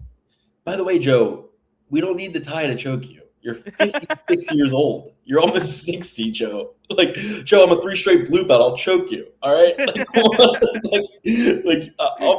I'll get it. I swear to God. Brand risk. Book it. I love Joe Rogan. And how about Joe? That was the incredible Luke. I actually love you, Joe. I'm so sorry. I'm a huge fan. That was the incredible Luke. I needed Conor McGregor to go. Oh, and that too. That was amazing. McGregor, Max It was all so great. It was all awesome. McGregor, he goes, he's not going to lay a glove on me. I'm like, the back is back. I love this. That was amazing. I needed him to Max trying to talk, and they all have like their sound suppressing microphones on, so that like as soon as Max starts talking, Conor's mic goes lower. It's like, guys, go into Zoom, change the settings, take noise suppression off. Like, what the fuck is going on here? And it's like, Max, shut up. Max, you don't like to talk and promote fights. Why are you trying to now? Just say, we'll find out Saturday night like you always do, but shut the fuck up until McGregor's done talking, please. It's worse than the Pat McAfee thing with Ilya and Justin. Shut up, Pat. Shut the fuck up. Get the fuck. What's the point of having them on? I like Pat McAfee. I don't anymore. Now I hate him. Now we Philadelphians caught a stray from the guru all because of Pat McAfee. And I was unaware that he was even from the area. He's not. He's from Ohio. He was born in PA. He's from Indiana. He lives in Indiana. I thought he was an indie guy. I thought he was always indie. dude, he's not, and let's not fucking carry that narrative. Nobody will know. We'll just keep saying he's not. But yeah. But Yo, how I funny is needed it that Conor Chris McGregor. Dawkins is back to being the cop? Oh, he's back And to being a cop? they spun it as a good thing. He was like, my brother's a cop, protecting, doing the hard work so we can all live easier lives. I'm like, your brother has to be a cop. He quit being a cop because he thought he was going to have more fights than he did, and now he has to be a cop. Don't act like he's like doing a selfless sacrifice. He has to be a cop. Yeah. How about you volunteer to be a fireman if you want to do something selfless and helpful for the community without speeding tickets and fucking. You know what I bet Chris Dawkins isn't doing? Patrolling Kensington Ave and locking up fentanyl addicts, which is what people want him to be doing. You know what? I bet Chris Dawkins sees a fucking crackhead with a broken ass TV, throwing it at a fucking store window, and is like, shit, I don't want to do the paperwork, and just traps. He's out here giving speeding tickets and arresting fucking Drexel University students with a fucking open container. You know what I mean? No Philly cop wants that smoke of what we want you to be doing in Philly. No Philly cops out here actually fucking cracking heads in the way that Philly needs heads cracked. You know what I mean? He's out here fucking, pulling over hot. He's like Anderson Silva in Beverly Hills Cop, He's Anderson Silva, Beverly Hills Cop. Anderson just wanted to rock the uniform and pull over hot fucking ladies in their husband's Ferrari and fucking take them back home. You know what I mean? I assume. But, put yourself in another man's shoes. I needed Conor McGregor to go live afterwards and talk about Ilya's scruff of his chest. Like I needed that. That would have been the only thing to like bring a little light and a little levity to the situation. Well, if you look at his tweets, he was like, he's like he quit on himself, and then he kind of gave him a little bit of a good, he kind of like gave him a heavy hand, then he gave him a lift up. But he still was like, he said he quit on himself. But then Terrence Crawford was like, and this is the guy who said he could beat me up. And then McGregor then goes, okay, wait, I can make fun of Ilya. You can't. Yeah. He like turns on Bud. He's like, you know how to wrestle and you don't even want to do MMA. You're a bitch. I was like, yeah. And I love Bud Crawford, but it's like, these boxers really do like need to shut the fuck up sometimes. You know what I mean? It's like, Dylan Dennis is the only guy who goes into everybody else's sport, gets his ass kicked by them in their sport, and is like, yeah, nobody wants to do jujitsu with me. I'm sorry. Yeah. The best was what McGregor said about Floyd. He goes, we're doing this under a specific set of rules designed to keep you alive. A specific set of rules to protect you and keep you alive. Like that is just the truth. You know what I mean? It's like, you guys all got into boxing because you like fighting and the idea of besting another man, but you don't take it to the level of like what would happen if it was the fucking, barbaric times. You know what I mean? Like what if I was outside your village on a fucking horse? It's like, all right, well, what? Should I be a swordsman then? Yeah. It's like that. If you watched the, I didn't watch this obviously because it sounded like the worst thing ever. Joe Rogan had like this fucking arm wrestling champion on his podcast. He's like, yeah, arm wrestling is a combat sport. And Joe's like, really? You think that? And he's like, absolutely, it's a combat. I have to do something, he has to do something, and we're doing it combatively. And he's like, yeah, but you're not really. And he was like, well, in boxing, you're not really trying to kill the guy. And in MMA, you're not really trying to kill the guy. Football is a combat sport, dick. Dude, yeah, it's like, all right, so, yeah. Craziness. He's like, it's not applicable. It's like, yeah. It is applicable because it's my will and your will. It's diluted. It's all sports. They're diluted, Yes. Yeah. This is just like the most diluted. Yeah, exactly. The least applicable of all the combat sports, but still combative, I'd say. All right, I got to take a urine break. Let's get into. I think we kind of covered it all. I think. I mean, one thing I want. I also loved. I'll just say this real quick. It's the dumbest thing ever, but like just the fact that there were the fact that it was a bigger crowd than the Apex, but a smaller crowd than the arena, but the crowd was military people, meant that it was the perfect amount of crowd noise. You had guys screaming and cheering when things needed to be screamed and cheered for, but it was limited enough so that when strikes and kicks were landed, you heard them. When the ref said something, you heard it. When the corner said something, you heard it. When the fighter said something, you heard it. It was the perfect acoustic. And the first fight, when it was still daylight out, the clouds in the back of Lopez just were Sick. epic. That was sick. I mean, It all looked super fucking cool. It was I think awesome that it was outside. I think they should do more outside events. I think that there's a market for it. I think that it adds. I mean, Dana asked the guys on the press conference stage because they were like, "Oh, now that you got your first outdoor event under your belt, do you think we'll ever see one again?" And he's like, "Definitely not." He's like, "But I have a question, guys. Like, what did you think about the fighting outside? Like, was it different?" Like, Justin Gage was like, "I love the breeze," and then and everybody was kind of giving a good review. He's like, "Noted. All right, well, we're still never fucking doing it again, but good to know at least." Yeah, and I think in terms of walkout songs, Ilya's was great, Justin's was great. Sean O'Malley's might have been the best. Yes, Like the definitely. woman singing "A Superstar" was really good. Dawkis's was one of the worst. Hawkins was great, even though it was kind of corny. It was good. It was good. Derek Lewis has sucked. Yeah, people said they liked that version of Top Strap. No, I didn't like it. I need the lyrics. I need the build up and the drop. It's weird because for some fighters they did just like play normal music. Yeah, exactly. Yeah. Like you need. It was too subtle. Like it wasn't like there was no words. There's no words, but it also just didn't hit hard enough. Yeah, absolutely. But yeah, I thought it was a great event. Wonderful event. It was a great event.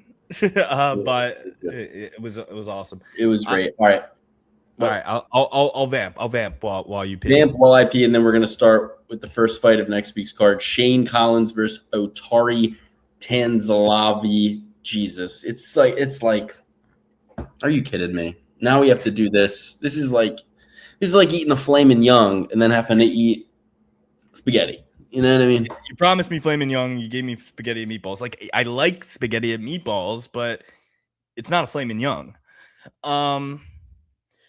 Yeah, so I'll get into my movie minute while we're waiting for Luke here. I didn't see any new films this past week, but I did watch episodes 1 through 3 of Star Wars. First time for my fiance to see any of them. She had no idea. She had no idea what was coming. When Anakin walks in with the younglings, and she was like, "No." So it was really cool to see that, like somebody experience that for the first time. All those Star Wars movies and finding little details. It was awesome. The UFC 6 game came out this past weekend. I'm going to tell you, it's great. It's a great game. They've got some great features in it. There's like this Hall of Fame area where you go to Max Holloway's section, and it's like showing you his whole life, his whole career.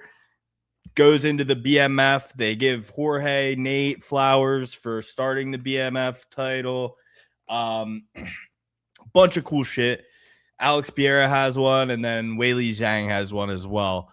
Like exhibits within it, and there's hours of content in there where it's just showing you like old embeddeds, old countdowns, and then you fight and have to hit certain rewards. Like one of them, you fight against Justin Gaethje as Max Holloway, and you need to land X amount more punches and then finish him with a certain amount of time left or something like that. It was fun though. Fun game, great game, loved it. I'm loving a lot of the stuff I'm seeing in the gaming community right now. That Xbox press conference gave me a lot of hope. The past few years for video games have been horrible. Nothing new that was good. Nothing good coming out. Everything's just like a cut, copy, paste, cookie cutter bullshit. Every sports game that comes out is the exact same thing with slightly better fucking graphics. But that's why I like the UFC games. They wait at least like 5 years, 6 years in between each one comes out, and they can actually add a lot of different stuff into the game as each title comes out, which is cool. And I played every single one of the UFC games growing up, so it was very fun. I'm super excited for the new Fable game. RuneScape has a new game coming out for the console. First time RuneScape will ever be on a console. Looks sick. What else was there? Oh, Gears of War E-Day looks awesome. There were a few other good ones out there too. Halo Combat Evolved, obviously. Combat Evolved isn't really my favorite Halo, but still excited to play. It's still excited to get some new blood in the mix. And the lady who ran that press conference seems like she has a good head on her shoulders. GTA 6, how could I forget? If that ever comes out, I'm fully convinced that it's like Half-Life 2 or Half-Life 3 or whatever the fuck it was, where they just kept teasing it and teasing it and teasing it, and it never comes.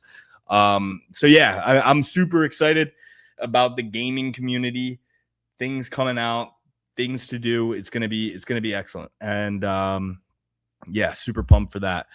I don't know any movie recommendations, any new movies. I've been a bit of a cinephile lately. Want to watch something new, but I'm going through all the Star Wars with my fiance right now. She's never seen any of them. Just finished the first 3. I know that there's like some orders that you should do. Listen, guys. I'm a meat and potatoes guy. I didn't think I could get her into the Clone Wars cartoon. Adult females don't necessarily love cartoons, so I didn't want to turn her off by playing the Clone Wars series directly after the first or second movie, just because it would lose her. It would lose her too quick. We just have to get through the live actions. I don't know if I should watch the last 3 Star Wars movies, episodes 7 through 9. I saw 7 in theaters, was highly disappointed by it. Maybe going back and rewatching would help, since I'm in the Star Wars spirit. But I mean, for my money, Revenge of the Sith is the best Star Wars movie of all of them. I think that there's a lot of arc. There's a lot of character arc in it, and just great film. Probably the best level of the technology that they had at that time. Like, you rewatch Phantom Menace, it's a little goofy looking. Some of the CGI, I still thought Phantom Menace was good. I think it got too much unnecessary hate. And Clone Wars is awesome as well. All right, so for posterity, let's break down UFC Fight Night, Kape versus Horiguchi 2. First fight of the night, Shane Collins versus Otari. They fought already? Oh, in Ryzen. Yes. Right. First fight of the night, Shane Hollywood Collins, 7-0, undefeated from Los Angeles, California, taking on Otari Tanzalovi.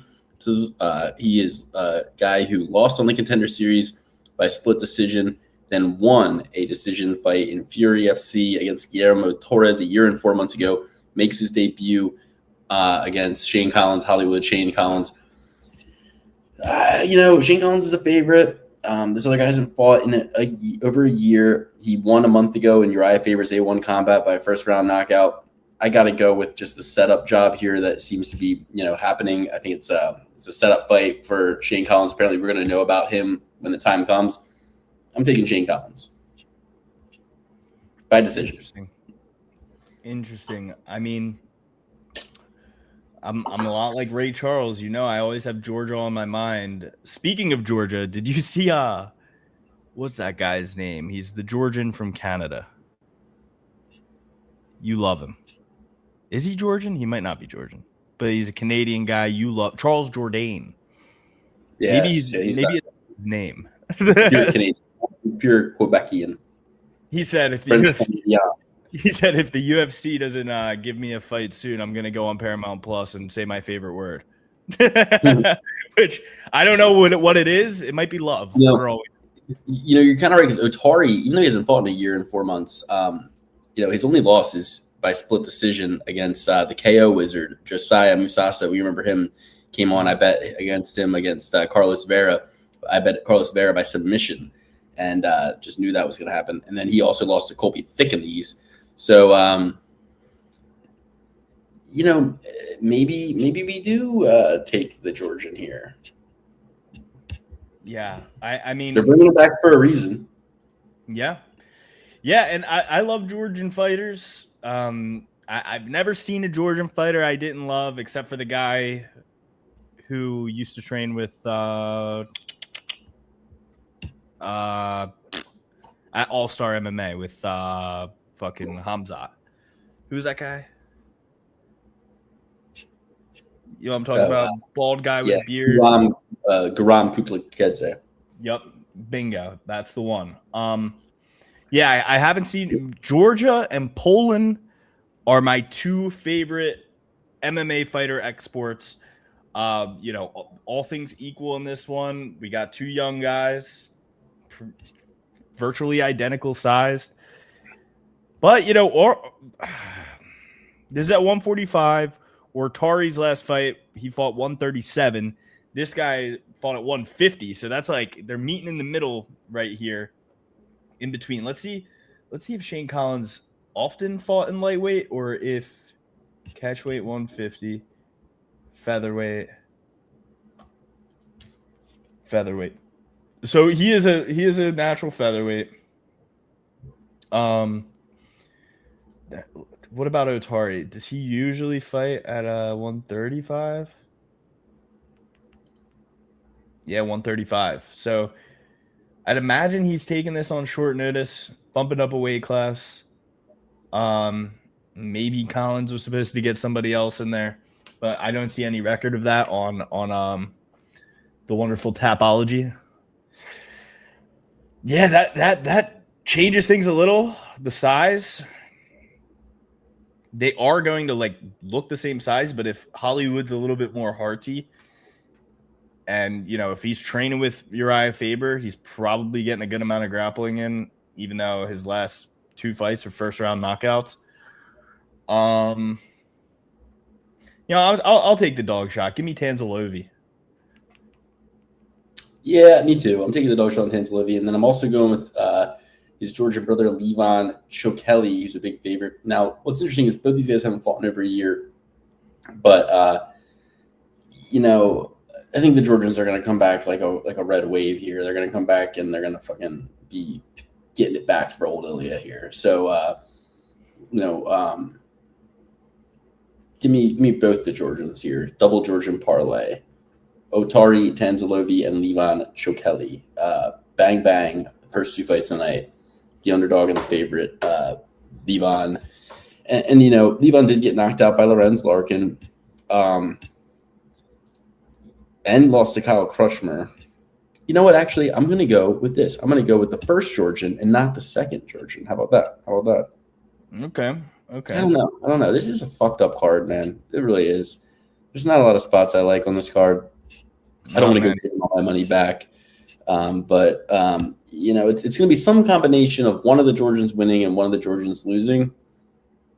I don't think both these Americans are going to get the jump on him. And this guy, Leon, he's a submission guy. I don't think he's going to submit the favorite. So I'm going both Georgians. Levon and Otari, both Georgians. Is this guy related to Shabazian? No. I don't know that he's not, but I'm going to just say no. Okay. I'm going to look at it. I'm going with both Georgians here. This guy lost to Ryan Loder by strikes. So, yeah, he's going to get fucking smacked up. He lost to Phil Rowe by strikes. This guy's got 4 losses, all 4 of them by knockout. All his wins are by submission. We're going to see a Ryan Hall level slime out on Leon Shabazian.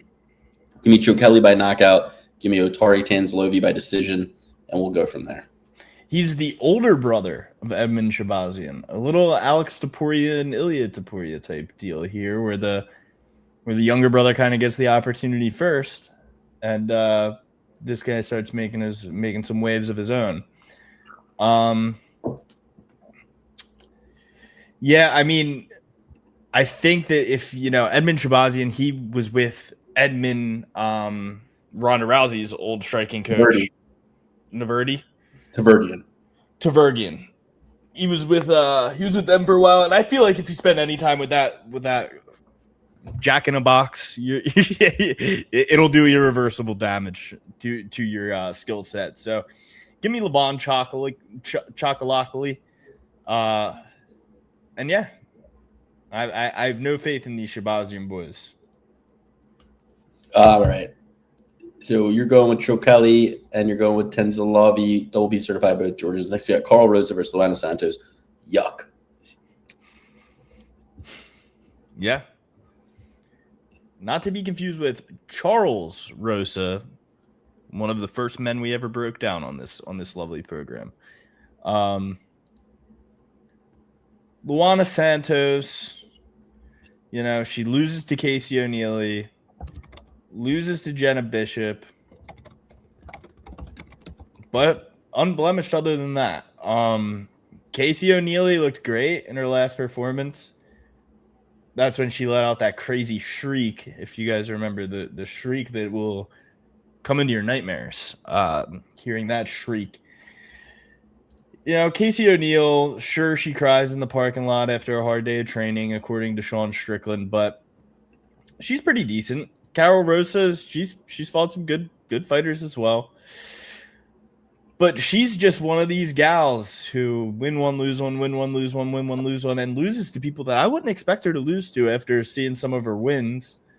I'm going to take the shot. I'm going to go with Santos on this one and hope for the best. Not betting it, obviously, because this is low-level stuff here. I think that anybody who bets on these lady fights between the 9th and 10th UFC ranked any weight women should call 1-800-GAMBLER. But I'm gonna go with Santos. I mean, sure, she'll be on a perfect parlay, but I'm not laying any wood on this fucking thing. And in fact, I do a perfect parlay including every fight, and then I do a perfect parlay including no women. That's how I go about it as well. For sure. I'll go dogger past Luana Santos. She's got less losses. Carol Rosa, looks like a fucking lunch lady. I'm going with Luana Santos. Next up, we got Michael Oswald Jr. versus Gaston Bolanos. 8-5. Gaston Bolanos, again, he should be on the Contender Series Tuesday cards. We're gonna make sure we make that happen. But the Dream Killer, he's 8-5. Whose dreams are you killing besides your own? He's a plus 310 underdog. Michael Aswell looked pretty good against Luke Riley at times. He lost the decision. I'm going with Michael Aswell here, but he's a minus 430 favorite. He's 8 years younger at a 145-pound weight class. And, it'll be Michael Aswell for me by decision. Yes, I will be going Michael as well. I think that he's going to find a way to win this fight. I think that he showed a lot of heart. I know he lost his last one to Luke Riley. Luke Riley is a hammer. Luke Riley's amazing. Luke Riley and the guy from Sugar O'Malley's gym. I don't want to see those two guys fight. What's that guy's name? The Damien-looking guy, Luke. Tommy Guns. Yeah. Tommy Guns. Tommy McMillan. I love him. Luke Riley, Tommy McMillan, two guys that I have high hopes for, that I love watch fight. I don't even know if they're the same weight class, but my heart just couldn't take them fighting each other. So don't make that happen, Hunter. Give me Michael Oswald Jr. He really impressed me in his last fight, although it was a loss. Would not go down. Gaston Bolaños, sure, he's got some dynamic striking. Sure, he's been on Joe Rogan. Sure, his dad is a weirdo, and his relationship with his dad really makes me sick to my stomach. But Michael Aswell, he's Mexican, right? He's got that Mexican fighting pride. I mean, he does. He's got the Modelo fighting spirit. Yeah. Even if he's not, he's got the Modelo fighting spirit. So I'm going with Michael Aswell. I see him winning this by submission because Gaston sucks. Next, we got Mitch Raposo versus Alan Nascimento. Mitch Raposo from the New England Cartel. And I'm going to lay, I know Tyson Charier's dad, his father just passed away. And his father passed away on after watching one of the most boring cards with him of all time, where most of the fights went to decision. So I feel bad for Tyson Chartier. So I'm not going to talk too much shit on Tyson Chartier today, but I will say he sacrificed in a bit of height, a lot of reach, and he trains at the gym where head movement need not apply. So I'm going with Alan Nascimento. Minus 200 seems generous. He is a bit older at 125, missed weight last time, but I think Alan Nascimento gets it done. Don't love that he's 7 years older at the flyweight weight class. Probably better value on Mitch Raposo coming off that win against, actually, this is, you know, my ego is getting in the way here. My ego is getting a little bit in the way here, I think. You know, it's worth a dog shot on Mr. Raposo because split decision loss to Andre Lima, split decision loss to Sumaderji. Did they ship him over to China for the Sumaderji fight? I kind of think that fight was in Macau. Was it? Let's see. Volkanovski versus Lopez. Sumaderji's the Tibetan Eagle, though. I mean, you know, he not kicked Turbo Perez and got that cheeky little no contest. But yeah, I'll go with Mitch Raposo here. I'm not going to let my ego get in the way here. Rest in peace, Tyson Chartier's dad. Let's bury the hatchet, Tyson Chartier. I'm very out of shape. You know, you might piece me up if we fucking celebrity box at this point, but I'll go with Yeah, I don't know. This one makes me nervous for sure. I don't love the line on Nascimento. He's a guy who's oftentimes about a 200, 300 favorite, I feel like, and has lost to some guys that you wouldn't expect him to, like Hawley and Pavia, the guy that Sugar Sean O'Malley knocked out. Yeah, man. I mean, Mitch Raposo, he's not like all the guys at the New England Cartel. He's actually got some wrestling. I remember he was on The Ultimate Fighter. He was the first pick of the whole season. New season of The Ultimate Fighter, by the way, is out. First episode, pretty good. Excuse me. I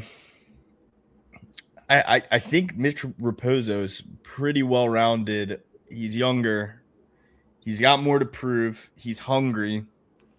This guy, Al Nascimento, he pulled out of 3 fights in a row because of illness within the last 3 years. And honestly, if you look at his Tapology, there's a lot more grayed out fights. And sure, you know, most of them, he wasn't the guy to pull out for them. But he's got more gray than he's got fights. He's constantly scheduled to fight, but never really does. Last time he fought was November 1st against our Cody Durden. Yeah, man. I don't know. This is a really tough one. I'm gonna go with Alan Nascimento just to stick it to Chartier one last time. But I do think Mitch Raposo's ceiling might be a little bit higher than the Puro Oso at this juncture in his career. He's almost 35 already, so you know Mitch Raposo's got a lot more fighting years left than Alan Nascimento. The shoe has to come off one of these times. And Mitch Raposo can mix it up. He's got some great takedowns. He's got some good hands. I think he wins this one.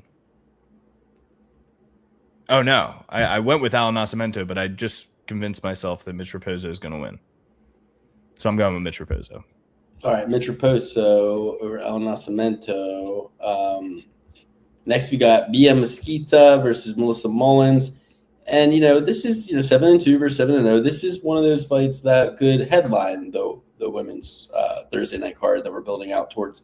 Bia Mesquita, a girl I love to watch fight. I've been following Bia Mesquita, Talatia Alencar for it's like, the lady goat, you're 35 years old, your record's 7-0. Melissa Mullins, you're 7-2, you're 34 years old in 10 months. I mean, guys, Mesquita has a bit of an excuse. She's like a fucking 30-time world champion jiu-jitsu girl. She was just focusing on that the whole time. Yeah.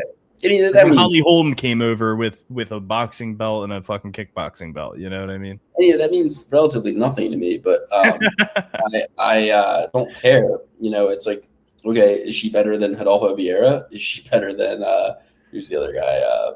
Buchecha, who gets slimed out every time they fucking step in the octagon? No, she's not. So give me this 5'7" underdog plus 450 underdog. Every women's fight for me is going to be a dog or pass situation.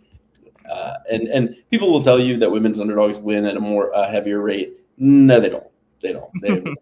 Maybe in the 125-pound division, I think I saw a stat that women's, since the division's inception at flyweight, underdogs at certain thresholds have been very profitable. For instance, 2020 to 2021, women's flyweight underdogs frequently cashed at odds of plus 136 or better, turning a noticeable unit profit. So, yeah, I mean, that's Google AI, by the way, guys. I'm not, but the ones that stand out in our mind are like the Roxanne Modafferi beating Macy Barber, the Shayna Dobson versus Maria Agapova, Holly Holm versus Rousey. But at the end of the day, and by the way, Holly Holm versus Rousey. By the way, Dan had a really great take. He was like, remember when Ronda Rousey was telling us how the fucking Netflix MVP card was going to be better than the White House card? He's like, yeah, it was so cool seeing you submit a menopausal woman in fucking 15 seconds. Like, Dan said that. Dan said that, not me. Dan, the bet man, said that. This guy. In this episode, dude. I don't. Every time I see that, it gives me such a fond memory of. Oh, cool. Nate Diaz shit his pants, and fucking every other fucking fight was a squash match. Thanks. Yeah, real great. And not that, like, I feel like, 90 looked worse than Michael Chandler, and he fought Mike Perry instead of fucking Rufy. Bingo, exactly. Like, and Nate Diaz is out here like, yeah, I should be fighting Charles Oliveira. and biggest like, Nate Diaz fan in the world here, but it's like Nate. Everybody said going into the White House card that they were all squash matches. It was all pretty lopsided fights in totality, but they were still fucking entertaining. And the guys that were getting squashed weren't necessarily getting squashed. They did not go out as easy as a lot of the people in the MVP card did, which were all squash matches. Oh yeah, you mean the White House card was a squash match, but it was entertaining. Yeah, yes. I mean, at least we got to see like fun, like, and everybody, like, at least you didn't see the most feared striker in all of MMA history fight a guy a weight class below him. Yeah, for whatever reason. Like, Diego Lopez, competitive round one. Rufy, hilarious. Bo Nickel versus Dargus again. Like, it's like these fights were at least the big names won. You know what I mean? Like, and then you had a big underdog hit. It was so funny. I saw somebody bet on the broadcast. It was like somebody with the username Latina bet $500,000 on Polymarket on Alex Pereira to win 1.3 million, and it's like, I loved seeing that person lose that 500K. That was awesome. And by the way, Polymarket sucks fucking ass, dude. Fuck Polymarket and fuck prediction betting in general. So on my way down to Florida, I'm betting on stuff. That's something I'll never understand in states that like gambling isn't legalized. They're like, well, no, you're not gambling, you're predicting. There's a difference. Dude, honestly, burn down the prediction marking data centers with the AI data centers. Burn them all down. I mean, you can prediction on Robinhood now. Metaphorically, politically, and metaphorically burn them down. But like, disgusting. It's like, yeah. Give me sports books all day. Fuck the fucking prediction markets. These are bullshit. But I sent you that thing where it was like, okay, what was that fight we watched at the Circus Sportsbook where the guy, it was a draw. It was a draw, but they announced one guy as the winner by accident. The Maniac. Yeah. Marcus McGee. No. Are you sure? I'm absolutely positive. Look up the fucking... Yeah, I'll find it. Yuri versus Carlos Card. It was like the first fight or something. But either way, so what happened was when the fight was announced a draw. Taco Padilla. That's what it was. Taco Padilla, his fight. When the fight was announced a draw, the way that prediction markets work is the shares, if it's a draw, instead of you getting a push, they both return 50 cents on the dollar. So if you bet the favorite, like if you buy a guy at 70 cents on the dollar and it's a draw, you lose money, right? Because it evens out to 50-50. So what happened was they announced a draw. It went to 50-50. People they left it open for some reason. So somebody bought all the shares of the people who were expecting a push. He bought them all at a penny and 50x'd his return when it ended up being a draw. Oh, wow. Yeah. Crazy cheeky move. Cheeky veteran move, or I guess it's not a veteran move because this is all new shit, but okay, so I'm going with Melissa Messi Mullins. You're going with Bia Mesquita. I'm going Bia Mesquita, first round sub, easy. Yeah, easy peasy. Beautiful cover girl.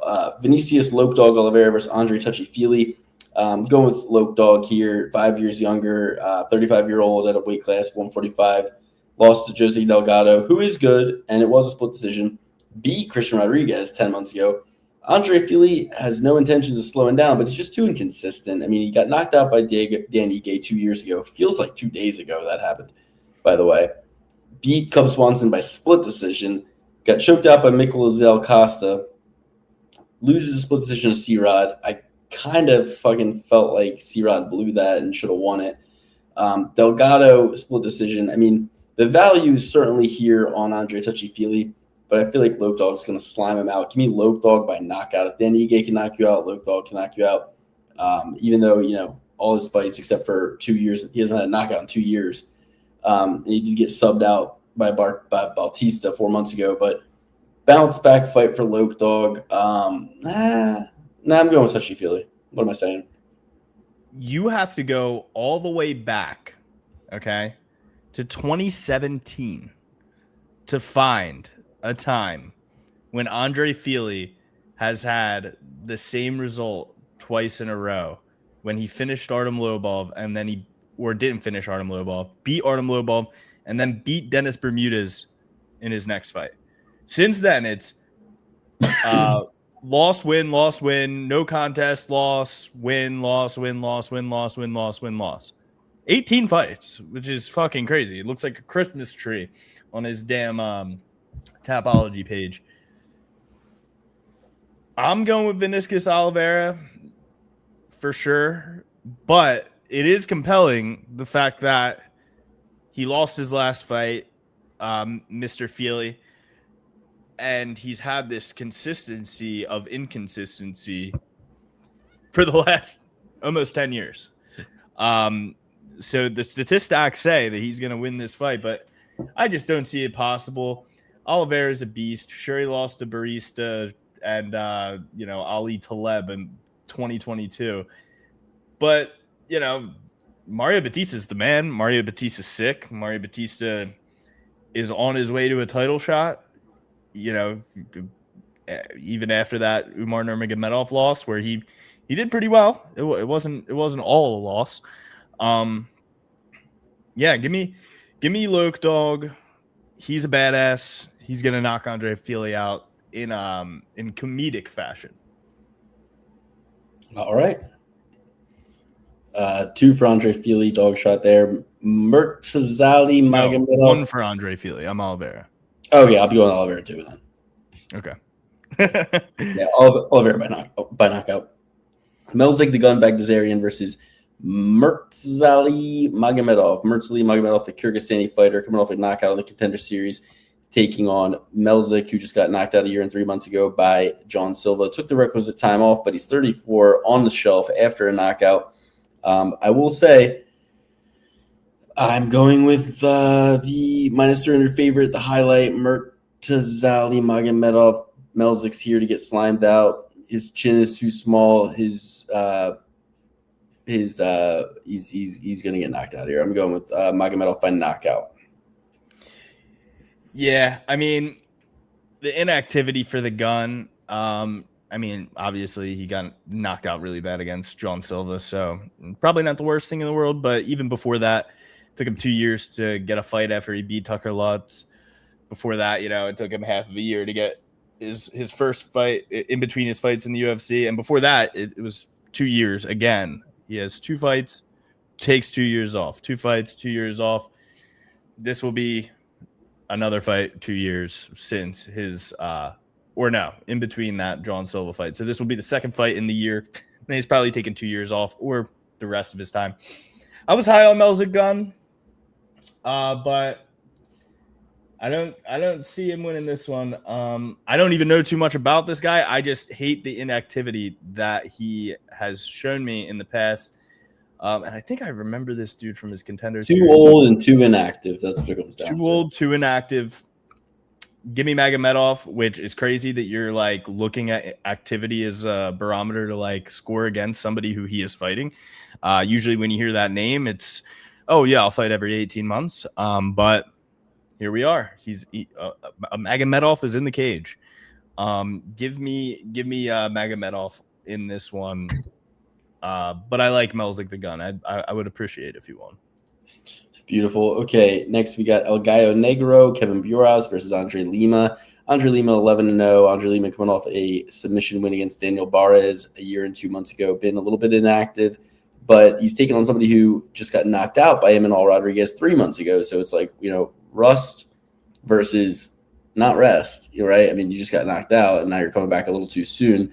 Granted, he is 28 years old, but I mean, at minus 600, I'm not going to be taking too many flyers on Andre Lima. I was very high on the Peruvian. He lost the decision to Josh Van, got knocked out by Nono Costa, beat Ronaldo Rodriguez, lost to Sumiderji by decision, got knocked out by Emanol Rodriguez. So 4-1, 1-4 in his last 5. Give me Lima for the pick to stay undefeated, but I definitely see some value on El Gallo Negro. He trains at Pitbull. He is got to get a win here. He's young, young enough to recover from a knockout. And yeah, he's got 4 losses, but they're all in the UFC at least. And he's only got 5 in his whole career. So maybe, 28, growing pains, getting over the hump, understanding UFC level competition. Whereas this guy came in off the Contender Series, got bit by Igor Severino. So funny that how they put it on Tapology. Winner round 2, biting. Biting. Mitch Raposo, split decision, not very impressive. Decision against Felipe Dos Santos. It's a bit Daniel Barres, but been on the shelf for a year and 2 months. We don't know what version of him we're going to see. And if that knockout didn't affect Boras too much, then maybe he comes in and springs an upset. I like the value on Boras, but kind of a no-bet situation for me, going with Lima for the pick. Yeah, I'm going to go with Borjas on this one. I just think that he has fought a way higher level of competition, and Andre Lima hasn't fought in forever, I feel like. How long has it been? March 2015 or 2025? So it's been over a year. His level of competition that he fought in the UFC is nowhere near the level of competition that homie had to fight. So give me Borjas here. You always got to worry about the grappling when it comes to these South Americans. All of these fighters, unless they're from Brazil, they struggle with the grappling. Very flashy kicks, very, very good movement, but they oftentimes can get laid and preyed on and end up losing fights. So that's kind of my only concern. A sub or a smotherfest from Andre Lima here. But I'm going with Kevin Borjas, way higher level of competition, has gotten wins over really good guys where I just don't really see it with Andre Lima. Next, we got Christian Rodriguez versus Hyder Emil. Christian Rodriguez, the prospect killer, but the veteran, the veteran has been his bane. Christian Rodriguez wins against the likes of Austin Bashi, beats Isaac Dolgarian before he was throwing fights, beats Cameron Simon, beats Raul Rosas Jr., but loses to guys like Andre Fili, Julian Erosa. So the veterans spring upsets on him, whereas JSP too. I haven't heard that name in years. So, to me, this fight's the best value fight on the card. If you're going to pick one fight where it's like the age gap, the strength of schedule gap, you just got to believe that C-Rod's going to shake off that kind of lack of ability against veterans. You got to think he's going to shake that off a little bit and be able to beat this guy who isn't really a veteran. I mean, hasn't fought anybody really all that good. I mean, he to the UFC until 2024 and came in off the Contender Series against a 14-4 guy, fights Fernie Garcia, fights Zhang Yong Lee, fights William Gomis, does win a split decision against William Gomis, but William Gomis will give you a split decision. Gets slept by Delgado, gets decisioned by Jamal Emmers. Jamal Emmers, 8 losses on his record, gave Emil his second loss. Delgado, a young upstart, gave him his first at 26 at the time. So I kind of see this fight going like the Delgado fight. I think C-Rod wins, and at minus 155, I think that's generous odds considering his age, his strength of schedule, his UFC experience. I think this is kind of the best value you're getting on a favorite on this card, C-Rod. So give me Christian Rodriguez. Yeah, C-Rod's just a guy that I really struggle to place him. Like Luke said, he has a bunch of great wins, but his losses are bad. Like, his wins are so great, and all of his losses are like, dude, how the fuck did you lose to Andre Touchy-Fili? How the fuck did you lose to Julian Erosa? Like, that just doesn't add up to me. If you're taking out Austin Batch, Nicolas Costa, who got slimed out by Steve Garcia, who got slimed out by Diego Lopez. Just this last week. Melky Costa is really good though. Melky Costa is good, and he's beaten high level guys. He's lost to high level guys. He's right there. And who did he fight? Brandon Allen, Arnold Allen. Arnold Allen's awesome. Arnold Allen's like a top 5 contender for the last 5 years. So I don't put too much weight into that loss, but like when you're losing to guys like Andre Fili and Julian Erosa, like I just don't know where to put this guy. I don't know how to fit him. I'm gonna go with C-Rod. I'm not gonna be too crazy about it just because Hyder Emil's got some fucking crazy power, dude. He puts guys away. He slams hooks.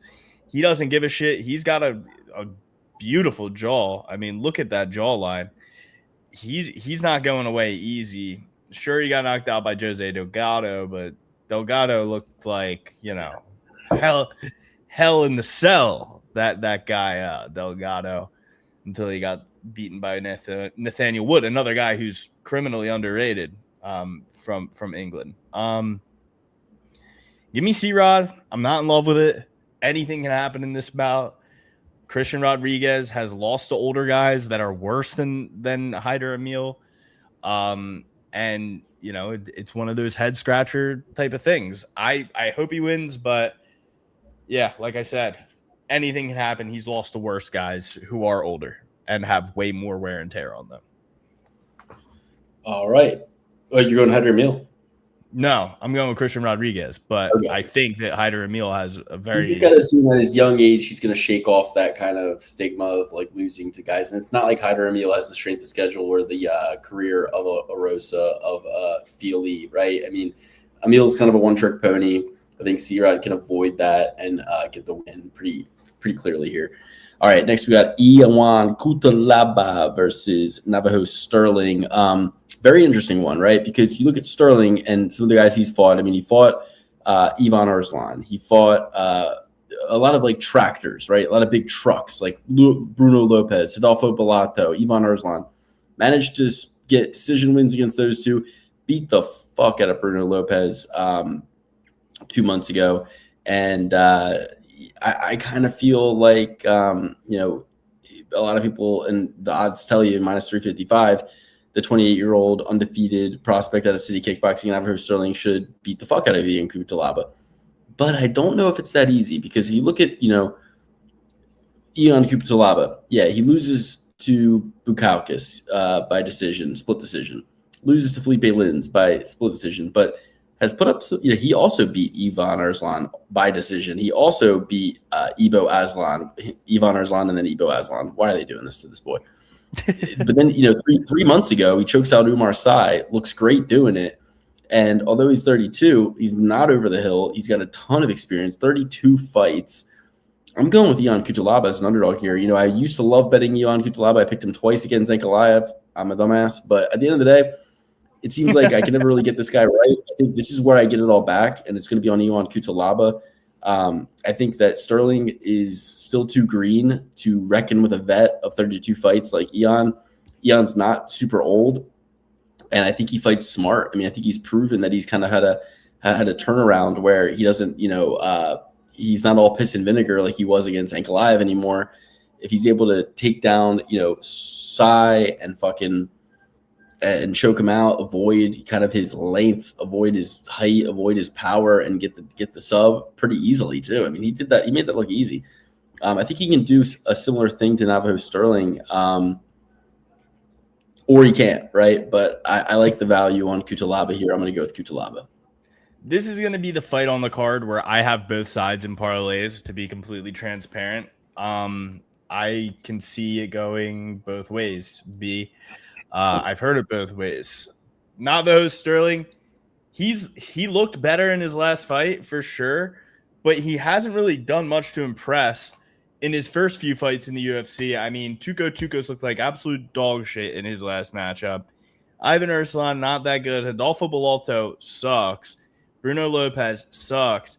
So it's like they've given him a bunch of cans, and he couldn't even handle the cans the way that we would have expected him to, being so big, so long, so rangy, coming from such a great, school or, gym.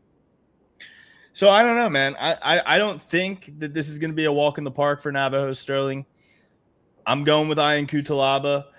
I would have said that Umar Sy and Navajo Sterling would have been a good fight and a close fight. Like, who has better kickboxing, Umar Sy or Navajo Sterling? I don't know. I would have leaned before Ian Cutelaba finished him. Umar Sy has better kickboxing than Navajo Sterling based on their performances and what they've been able to put together in their UFC careers.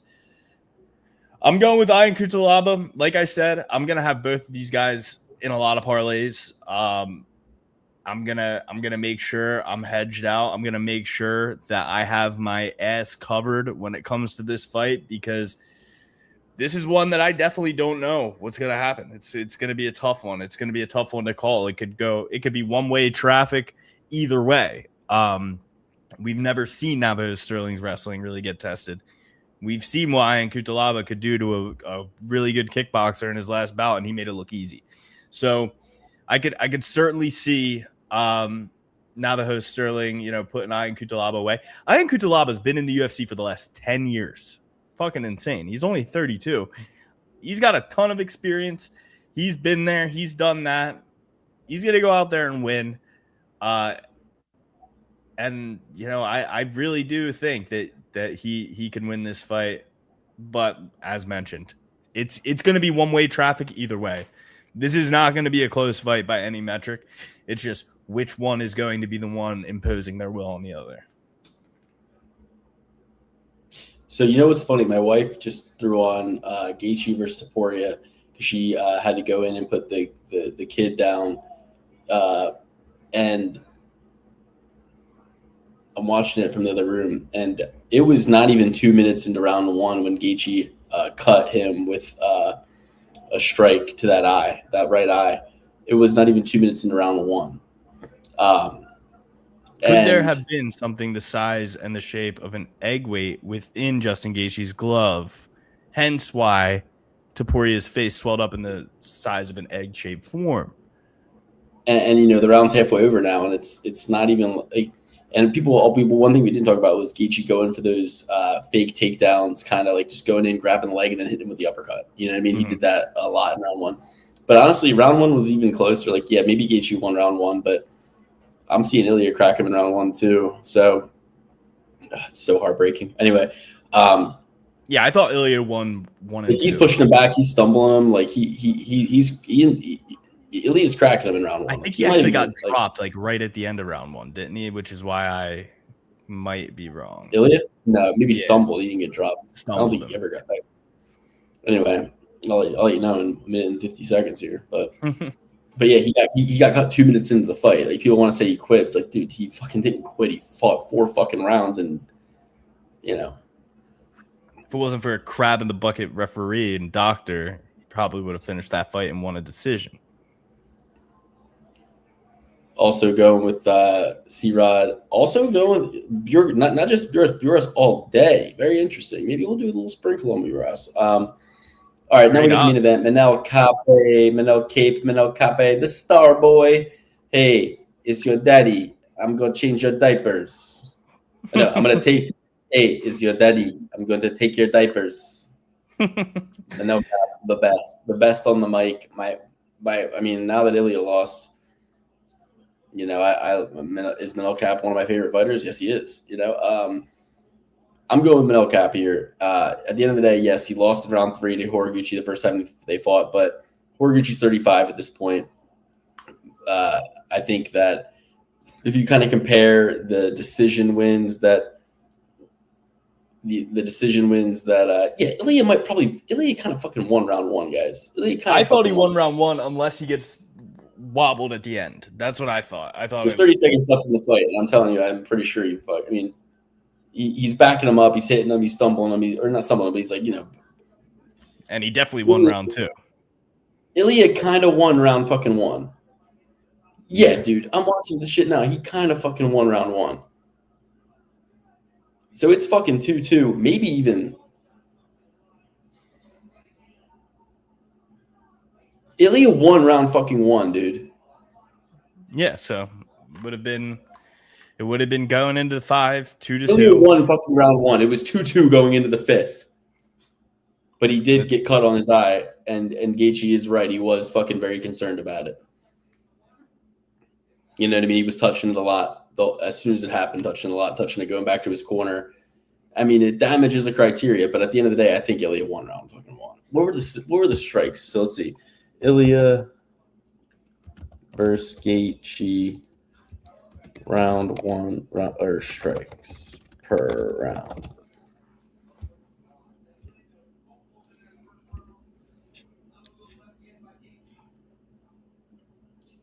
Okay, round one, it says Ilya landed 29 of 58, 50% accuracy. Gaethje landed 32 of 68, 47% accuracy. So, maybe you edge it to Gaethje with the 3 more strikes he landed and the fucking damage he did. Yeah. Could be. And I guess round 3 wasn't as much as I thought because Ilya landed 7 of 15 in round 3. Gaethje landed 22 of 36 in round 3, 61% accuracy to 46. Yeah, so Gaethje did win round 3. But let's see.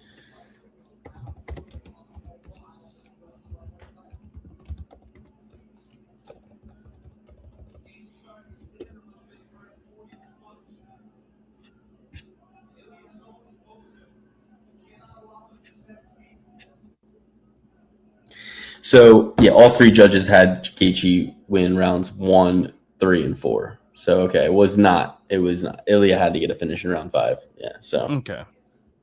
All right. Which is fine, whatever. Fuck it. All 3 judges gave Cyril Gane round 1 again, yeah. And all 3 judges gave O'Malley round 1 against Sahabi. So, yeah, the leg kicks didn't fucking matter. Yeah. Sorry, the one leg kick. And by the way, every judge gave Hackett a 10-8 in round 1 against Lewis, which is interesting. Derek Lewis, he had a couple moments, he threw a couple punches that looked like it got the concern of Josh, but every judge gave Steve Garcia round 1 against Lopez too. That hurts my heart, man. That really hurts my heart. That would have changed so many things for me. So it was not 2-2 going into the 5th. So Ilya would have needed a finish in round 5. Gaethje was tired though, man. He took a deep knee in round 4. I almost wish they pointed and said, "Look at him, he's fucking tired." Yeah. And then Ilya's can't see him. And he's like, "I'll take your word for it." Like Neo in the Matrix. Yeah. Matrix 3. Don't need to see it. All right. So yeah, my point is Horiguchi moves well, fights smart, and could be very elusive. And Kape's path to victory is kind of like, catching guys, like chasing them down and getting them. Kape's going to have a 5-inch reach advantage. And he's been on such a surge. I'm not even calling it a resurgence. He's just surging right now. Give me Manel Kape. I think that he avenges the loss, gets the win, fights for the title next.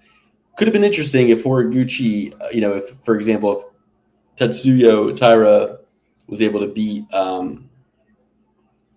Josh Dan, they could have had 2 Japanese guys. They could have done that fight in Japan. It would have been sick, Oh, yeah. Model it get that crazy ass lady. Oh, my God, round 2. I just only want to watch round 2 of this fight, dude. Ilya's fucking him up in round 2. Because that round pissed me off more than anything. Right there.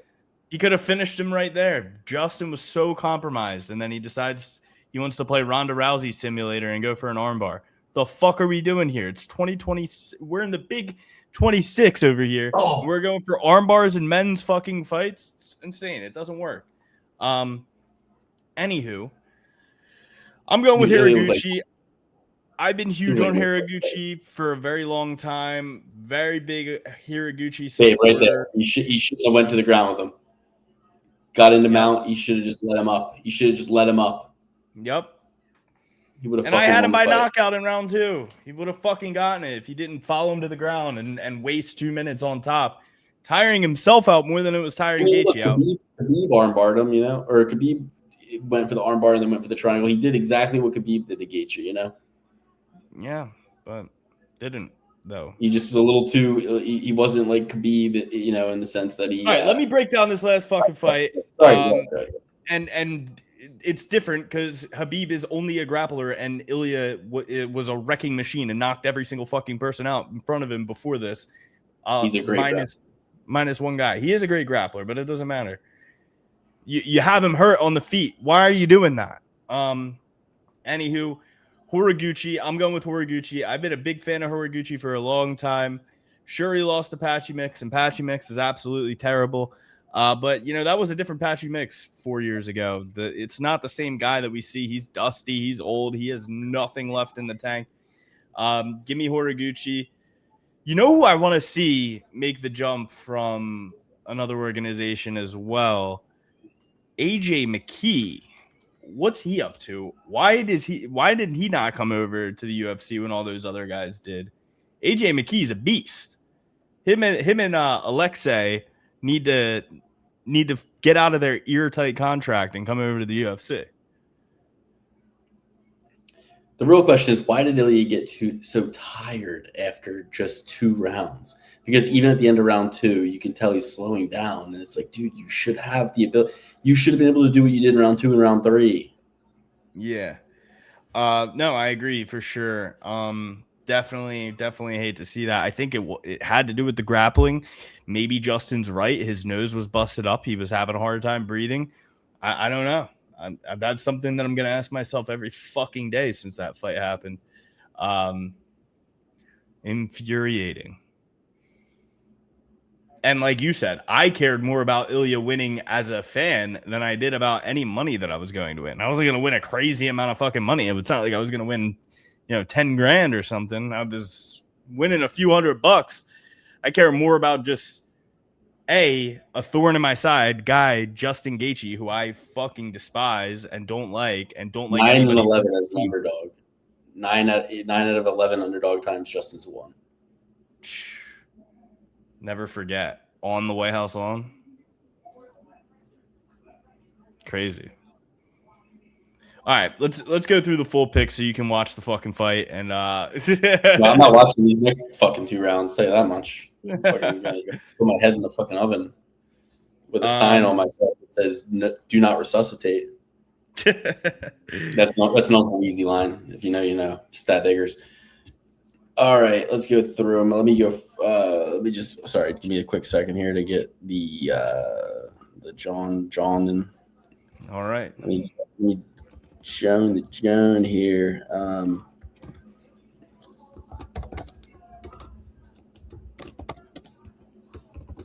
right, if you're going with me, you're going with Manel Kape, you're going with Iwan Kutalaba, C-Rod.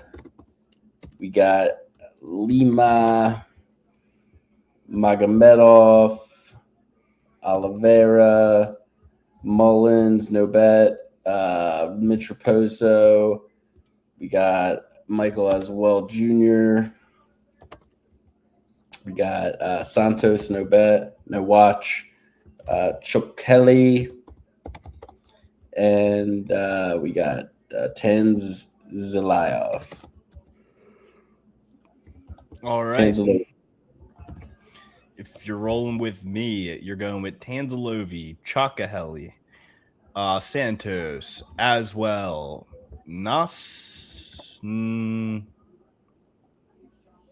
Raposo, Mosquita, Oliveira, Magomedov, Kevin Borjas, C-Rod, Ion Kutabala, and Kyoji Horiguchi. I just think All right. Horiguchi has more tools in the toolbox. He's fast. He's very crafty. He moves around a lot. Smart fighter. Yeah. And a smart fighter is what it takes to beat Manel Kape. I mean, you saw how easily what's his name took him down for 3 rounds. I don't see why Horiguchi couldn't do that to him. Horiguchi already finished him with a submission earlier in their career. I know that Horiguchi's old and has a lot of experience, but Manel Kape ain't that much younger. So give me Horiguchi. All right. Double B certified picks: Tanzalovi, Chocolayo, Santos, Aswell Jr., Rick Mitropozo, Vinicius Oliveira, Magomedov, C-Rod, Iwan Kutalaba.